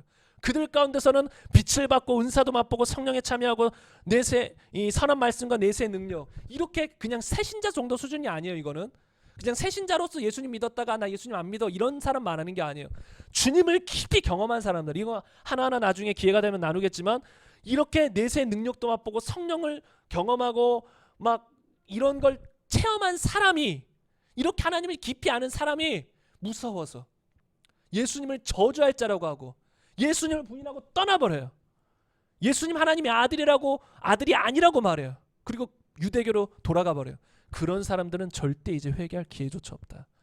우리가 연약해서 때때로 그런 거는 하나님도 충분히 다 또 용서할 기회들을 열어주지만 우리가 알면서도, 그러니까 어정쩡하게 아는 초신자가 아니라 하나님을 깊이 아는 그런 사람이 하나님을 대놓고 욕되게 하고 나 하나님 안 믿어, 하나님의 아들 그 예수 그리스도 아니야, 저주할 자야, 막 이렇게 해버리면 하나님은 다시는 그 사람에게는 회개할 기회조차 없다라고 경고하신다는 거예요. 천사들이 타락해서 마귀가 된 것처럼 마귀는 회개할 기회가 없잖아요. 아마 제가 생각하기에는 마귀는 하나님을 알았기 때문에, 우리처럼 잘 모르고 죄를 범했으면 하나님은 긍휼을 베푸시지만 그들은 하나님을 배반하면 어떻게 될지 알아요. 이 사람들이 하나님 배반하면 어떻게 될지 알았을까요? 몰랐을까요? 알죠. 여러분 모르시나요? 하나님을 이 정도로 믿은 사람이 천국 지옥을 그냥 어정쩡하게 알았을까요? 뭐 막연히 있겠지? 아니요. 확실히 아는 사람이, 하나님이 어떤 분인지 확실히 아는 사람이에요. 그럼에도 불구하고 하나님을 저주할 자라고 하고 예수를 저주할 자라고 예를 들어 떠났다. 그러면 그 사람에게는 회개할 기회가 없다라는 거예요. 아마 본인 스스로도 그렇게 떠났다면 회개하지 않을 가능성이 많겠지만 아무튼 그런 상황 속에서 이런 말씀을 했다라는 거예요. 이것에 대한 놀라운 이제 예화가 하나 있는데요. 이 예화를 들으시고 함께 기도했으면 좋겠습니다. 정말 귀중한 예화인데 케네스 긴 목사님이 나는 환상을 믿습니다라는 책에서 쓴 예화입니다. 근데 이게 너무나도 실제적인 예화라서 여러분에게 깊은 교훈이 될 줄로 믿습니다. 여기서 보면 이렇게 나와 있습니다. 사람들이 허락할 때, 예수님이 하는 말씀이에요. 사람들이 허락할 때 이 악령들이 어떻게 사람들을 붙잡는지 이제 내가 너에게 보여주겠다. 예수님께서 지금 케네스 긴 목사님에게 악령들이 사람들, 귀신들이 사람을 어떻게 붙잡는지를 보여주려고 환상을 열어 보여주는 거예요. 근데 이렇게 기록하고 있습니다. 갑자기 환상 가운데 한 여자가 보였습니다. 나는 그녀가 어떤 목사님의 전처라는 것을 금방 알아봤습니다. 전에 한번 그녀와 그녀의 남편을 소개받은 적이 있었습니다. 그것 말고는 내가 그 두 사람에 대해 달리 아는 것도 없었고 연락을 하고 지내지도 않았습니다. 나는 그저 그녀가 그녀의 남편을 떠났다는, 이혼했다는 것만 알고 있었습니다. 예수님이 말씀하셨습니다. 이 여자는 나의 자녀였다. 과거형이에요. 지금 자녀가 아니라는 소리예요. 나의 자녀였다. 그녀는 남편과 함께 사역을 하고 있었다. 그녀는 성령 충만을 받았으며 그녀의 삶 가운데 성령의 은사가 역사했었다. 어느 날 악령이 그녀에게 와서 그녀의 귀에 속삭였다. 너는 아름다운 여자야. 너는 명성과 인기 그리고 부를 가질 수도 있었지만 네가 그리스도인의 삶을 딴답시고 너의 평생 계속 속아온 거야. 그 여자는 이것이 악령이라는 것을, 귀신이라는 것을 깨닫고 말했다. 내 뒤로 물러가라. 사탄아 물러가라. 그 영은 그녀를 잠시 동안 떠났었다. 우리가 이런 유혹이 올 때가 많아요. 말씀과 반대되는. 근데 우리는 눈이 열려서 안 보니까 귀신이 하는 말인지 몰라요. 그냥 나의 생각인 줄만 알지만 이런 것들이 귀신이 우리 옆에서 계속 속삭이는 것들이 많아요. 저는 그런 것들을 많이 경험해봐요. 특히 예배 드리려고 또 찬양하려고 설교하려고 딱 쓰면 이런 생각이 확 들어요. 죄악된 생각들이. 전혀 그런 생각이 안 들어다가 딱 쓰면 막 집중력을 방해하는 생각들이 막 들어요. 그럼 그 순간 그것들을 물리치고 저는 또 쓰거든요. 근데 그런 것들이 그냥 내 스스로 생각하는 게 아니에요. 쑥 들어와요. 그러니까 귀신들이 우리 옆에 와서 그런 것들을 속삭이는 거예요. 속삭인다는 거예요. 근데 많은 사람들이 속아요. 이게 그냥 나의 생각이라는 거. 나의 생각도 있겠지만 내가 동의한 것도 있겠지만 많은 경우 마귀가 우리 옆에 와서 속삭이는 거예요. 그런 유혹을 준다라는 것이죠. 아무튼 이 여자 사역자분에게 그렇게 속삭였다라는 거예요. 그러나 곧 그 똑같은 영이, 잠시 떠났던 똑같은 영이 다시 돌아왔다. 그리고 그녀의 어깨에 앉아 그녀의 귀에 속삭였다. 너는 아름다운 여자지만 네가 이런 그리스도인이라는 미천하고 구별된 삶을 택하는 바람에 빼앗겨버린 거야. 다시 그녀는 이것이 사탄이라는 것을 깨닫고 말했다. 사탄아, 나는 예수님의 이름으로 너를 저지한다. 그러자 그 사탄은 잠시 그녀를 떠났다. 그러나 그 사탄은 다시 와서 그녀의 어깨에 앉아 똑같이 말했다. 이번에는 그녀가 이런 생각들을 품기 시작했다. 여러분, 이것이 무서운 것이에요. 우리가 한두 번 죄를 물리칠 수 있지만 문제는 무엇이냐면 물리쳤을 때 잠깐 떠나지만 평생 그 죄의 유혹은 다가온다라는 거예요. 예수님이 사탄을 물리쳤을 때도 성경 기록을 보면 잠시 떠나니라 해요. 잠시 떠났어요. 그래서 제가 과거에 좀 원했던 건 뭐냐면 제발 나에게 죄의 유혹이 안 왔으면 좋겠다. 아예 좀 자유롭고 싶다. 그렇게 마음을 품고 기도도 했었던 것 같아요. 근데 성경적으로 보면 그건 불가능해요. 예수님이 오셔서 우리가 부활의 몸, 영화롭게 되기 전까지는 육신의 정욕이 있고 그것을 계속해서 마귀는 들었을 거예요. 유혹할 거라는 거예요. 그래서 우리는 계속해서 육신의 정욕을 죽이고 내 몸을 죽이고 살아야 된다는 것이죠. 아무튼 이렇게 사탄이 또 와서 그녀에게 이런 말로 유혹하자 그녀가 이제는 이런 말들을 품기 시작했습니다. 그리고 그녀는 자기가 아름답다고 생각하는 것을 좋아하기 시작했습니다. 타락했던 마귀와 같죠. 자기는 아름답다. 하나님보다 아름답다. 하나님처럼 아름답다. 아름답다고 생각하는 것을 좋아하기 시작했습니다. 그리고 마귀가 제안한 것을 따라 생각하기 시작하자 그녀는 그 생각이 사로잡히게 되었습니다. 그리고 나는 환상 가운데 그 여자가 유리처럼 투명하게 보였고 나는 그녀의 생각 속에 검은 점 하나를 보았습니다. 저 점은 그녀가 악령이 준 생각 가운데 사로잡혀 있다는 사실을 나타낸다. 주님께서 말씀하셨습니다. 처음에 그녀는 외면적으로 억눌렸지만 마귀의 제안을 생각으로 받아들였을 때 생각을 사로잡도록 허락하면서 그녀의 마음이 억눌리게 되었다. 그녀는 나는 아름다운 여자야. 나는 부와 인기를 가질 수도 있었어. 그러나 내 인생에서 빼앗겨 버렸어. 라고 생각하길 원했다. 그러나 아직 늦지 않았었다. 그녀는 저항할 수 있었다. 그녀는 그런 생각들을 거절할 수 있었다. 그러면 그 악령들은 그녀에게서 도망갔을 것이고 그녀는 자유롭게 될 수 있었다. 그러나 그녀는 다른 쪽을 택했다. 자유의지로 다른 쪽을 택했는데 이렇게 계속 기록합니다. 마침내 그녀는 그의 남편을 떠나 마귀가 권했던 명성과 부를 찾으러 세상 속으로 들어가 버렸다. 그녀는 이 남자 저 남자를 전전하며 사귀었다. 얼마 있다가 그 마귀가 그의 영 안으로 들어갔다. 환상 가운데 나는 그 검은 점이 머리에서 심령으로 내려가는 것을 봤습니다. 그러자 그 여자는 말했습니다. 난 더 이상 주님이 필요 없어. 예수님, 날 내버려 둬요. 나는 말했다. 주님, 어째서 이것을 제게 보여주십니까? 제가 이 여자를 위해 기도하길 원하십니까?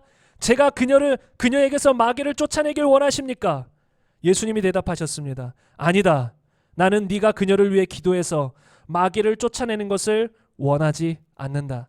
주님께서 대답하셨습니다. 왜냐하면 네가 어떻게 할 수 있는 일이 아니기 때문이다. 그녀가 그 영, 마귀를 원했고 그녀가 원하고 있는 한 그녀는 그 상태로 있을 것이다.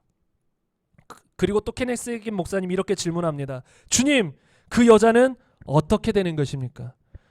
예수님이 대답하십니다. 그녀는 저주받은 사람들이 가는 곳, 울며 이를 갈미 있는 곳에 영원히 있게 될 것이다. 주님께서 대답하셨습니다. 그리고 환상 가운데 그녀가 구덩이 안으로 떨어지는 것을 보았습니다. 그녀의 끔찍한 비명이 들렸습니다. 그리고 또 이렇게 말합니다. 이 여자는 주님의 자녀였습니다. 주님, 그녀는 주님의 영으로 충만했었고 사역을 했었습니다. 그러나 주님께서는 그녀를 위해 기도하지 말라고 하셨습니다. 저는 이해할 수가 없습니다. 이분도 말씀을 보면서 가지고 있는 어떤 선입견이 있잖아요. 아니, 지옥으로 떨어져 가고 있는데 왜 이분을 위해 기도하지 말라고 하십니까? 이렇게까지 나에게 보여주셨으면서 왜 기도하지 말라고 하셨습니까? 라고 할 때 주님이 이 말씀을 생각나게 해주신 거예요. 이 사역자가 이런 상태였다라는 거예요. 그냥 초신자급이 아니라 성령의 능력을 맛보고 은사도 있었고 주님을 위해 사역했던, 그 정도로 하나님을 깊이 알고 있던 이 조건들을 다 만족시키는 사람이었다는 거예요. 이 조건 중에 하나라도 안 만족시킨 사람이 뭐 예수님 부인하고 떠났다 할지라도 다시 회개할 기회가 있어요. 근데 이런 모든 조건을 만족했던 사람인 거예요. 이 사람은, 이 여자 사역자분은. 근데 이걸 다 만족했던 사람이 예수님을 떠나라고 하잖아요. 세상이 좋다라는 거예요. 마귀의 유혹에 넘어가서 나는 세상의 부와 명예를 누릴 것이다. 이 남자 저 남자 돌아다니면서 만나고. 그래서 그런 경우에는 주님도 다시는 회개할 수 없다라고 말씀하신다는 거예요. 그래서 여러분, 이 구원이라는 것은 한 번 얻었다고 끝나는 것이 아니에요. 주님 오시는 그날까지 지켜야 되는 거예요. 아까 말씀드린 그런 보증이라는 단어도 처음 지불한 것뿐이지 끝까지 이제 믿음을 지켜나가야 된다는 거예요. 그리고 우리가 계속 외치는 새 언약이다, 새 언약, 다른 말로 복음이다. 복음이라는 건 다른 말로 언약이잖아요. 새 언약이잖아요. 언약이 뭐예요? 쌍방간에 약속하는 거예요. 쌍방간인 거예요. 하나님 쪽에서 약속하는 게 있고 우리 쪽에서 약속하는 게 있어요. 하나님 쪽에서 약속하는 건 아까 말씀드렸듯이 다 지키세요. 하나도 하나님은 약속하신 것을 잊어버리지도 않고 불이행하지도 않아요. 끝까지 지키실 거예요. 우리가 불신실하고 신실하지 못하고 하나님을 대적한다 할지라도 주님은 그 약속을 끝까지 이행할 것이에요. 그러나 우리는 그 약속을 어길 가능성도 있고 어긴다라는 거예요. 수많은 사람들이. 다른 말로 언약이라는 건 끝까지 지켜지는 게 아니라 쌍방간에 누구 하나가 끊어버릴 수 있는 거예요. 약속을 했어도 누가 약속을 어겨버릴 수 있는 거잖아요. 그럼 둘이 약속한 게 다 끝나는 거잖아요. 우리가 예를 들어 쌍방간에 무슨 약속을 했어요. 나는 이렇게 할게, 너는 이렇게 해. 그러면 우리가 내일 뭐 어디를 가자. 뭐 예를 들어 이런 약속을 했어요. 내가 오늘 뭐 수학 공부를 이 정도 하고 너는 내일 과학 공부를 이 정도 해. 이 정도 마치면 내일 뭐 놀러 가는 것으로 약속하자. 예를 들어 이렇게 했어요. 그러면 그렇게 약속을 했으면 둘 다 그 약속을 지켜야 되는 거예요. 나는 수학 공부를 이 정도, 저 사람은 과학 공부를 그 정도. 그럼 그 약속이 지켜졌을 때 내일 놀러 가는 거예요. 그런데 보세요. 그런 약속을 했는데 한 명이 안 지켰어요.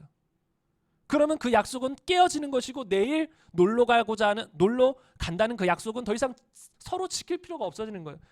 너 놀러 가자며. 그럼 상대방은 말하겠죠. 약속을 했잖냐. 너가 이 정도 공부하면 놀러 가자고 했지 무조건 놀러 가자고 한 게 아니잖아. 다른 말로 누가 깨버릴 수 있는 거예요. 언약도 마찬가지예요. 성경의 언약은 깨어지는 거예요.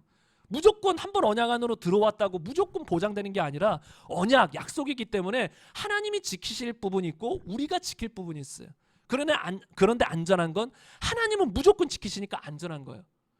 천국은 무조건 하나님의 법 안에 거하면, 통치 안에 거하면 갈 수 있는 거예요. 그런 의미로서 우리는 안전하고 마음의 평안을 누릴 수 있어요. 그러나 반대로 우리는 깰 수 있기 때문에, 그 언약 안에서 벗어날 수 있기 때문에 항상 선택해야 돼요. 누구를요? 예수님을. 무엇을요? 주님의 통치 안에 거하기를. 무엇을요? 주님을 끝까지 믿기를 선택해야 한다는 거예요. 이건 한순간에 끝나지 않아요. 주님 오시는 그날까지 선택해야 돼요. 그래서 마지막으로 이 한 구절을 보겠습니다. 신명기 30장 19절입니다. 내가 오늘 하늘과 땅을 불러 너희에게 증거를 삼노라. 내가 생명과 사망과 복과 저주를 너희 앞에 두었은즉 너와 내 자손이 살기 위하여 생명을 택하고. 여러분, 저는 여러분에게 계속 전합니다. 우리 다 같이 천국 가자고. 믿음을 택하자고. 말씀대로 살기를 택하자고. 그러나 택하는 건 제가 대신해 줄 수도 없고 옆에 가족이 대신해 줄 수도 없습니다. 부모가 대신해 줄 수도 없습니다.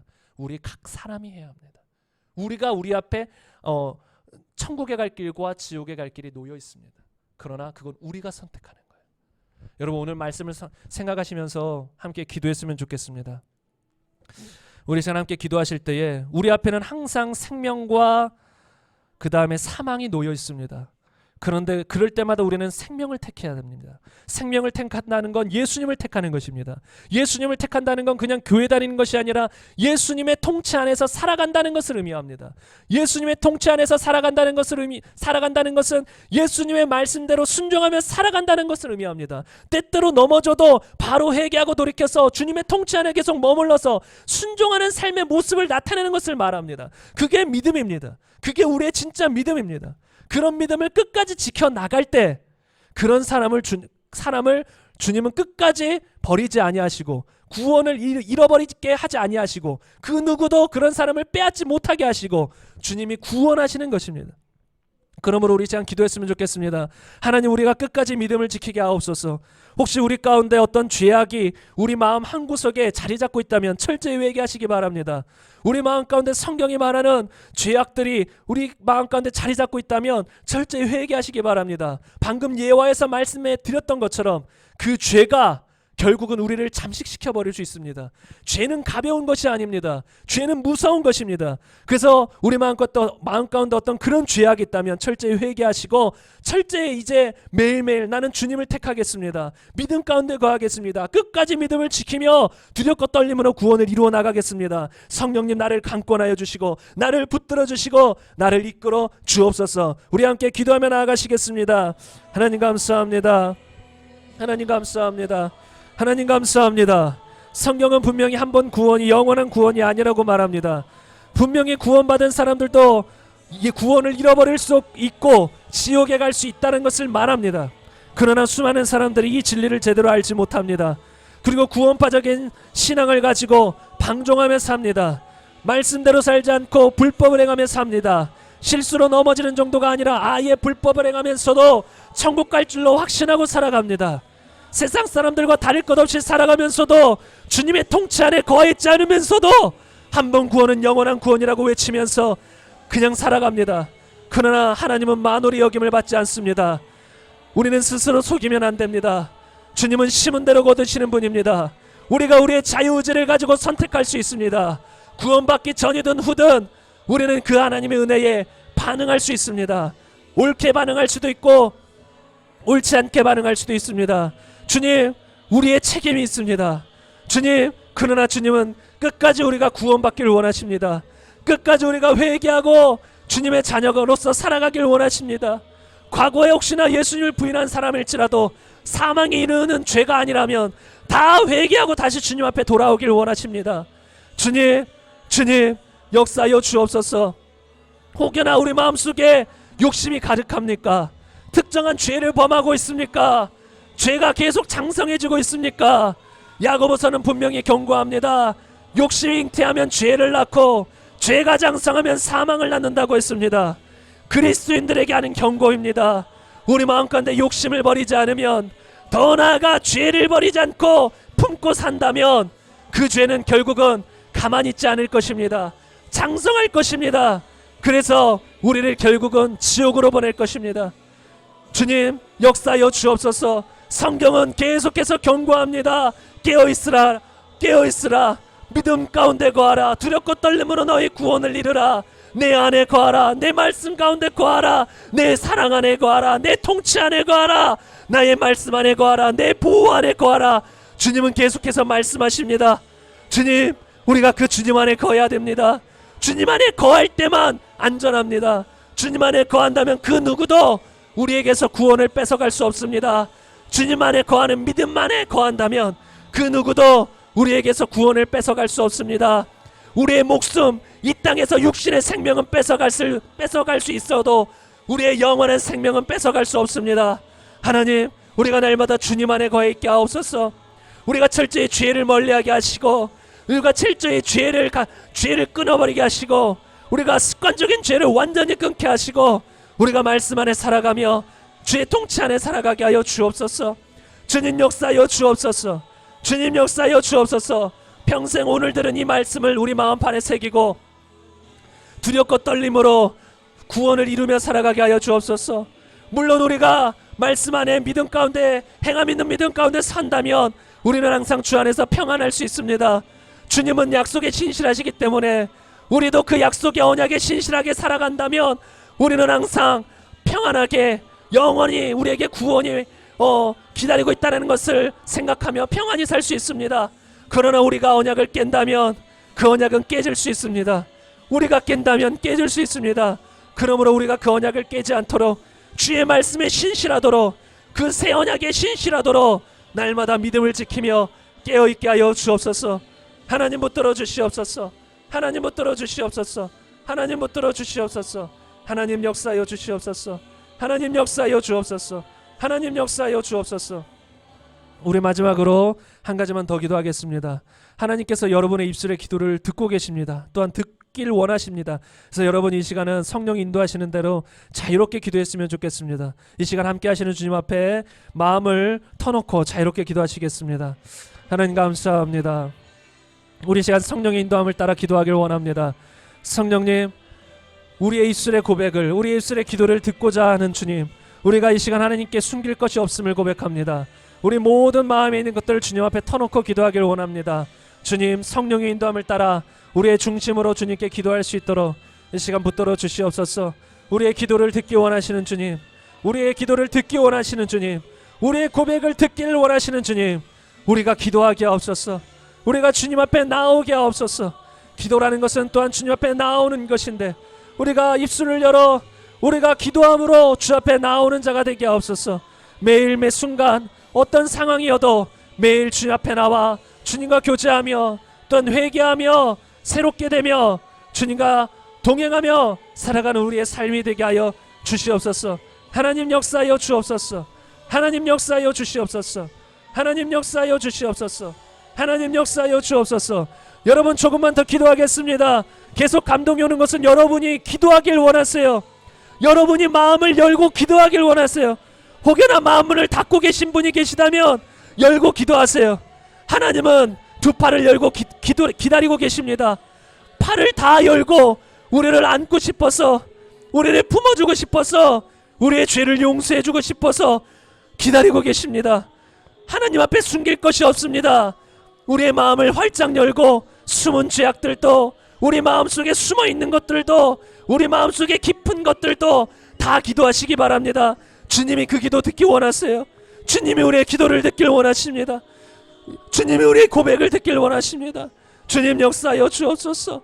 우리의 기도를 듣길 원하시는 주님, 우리의 찬송을 듣길 원하시는 주님, 우리의 입술의 찬송과 우리의 입술의 고백과 입술의 기도를 듣길 원하시는 주님, 우리가 입술을 열어 주님께 기도합니다.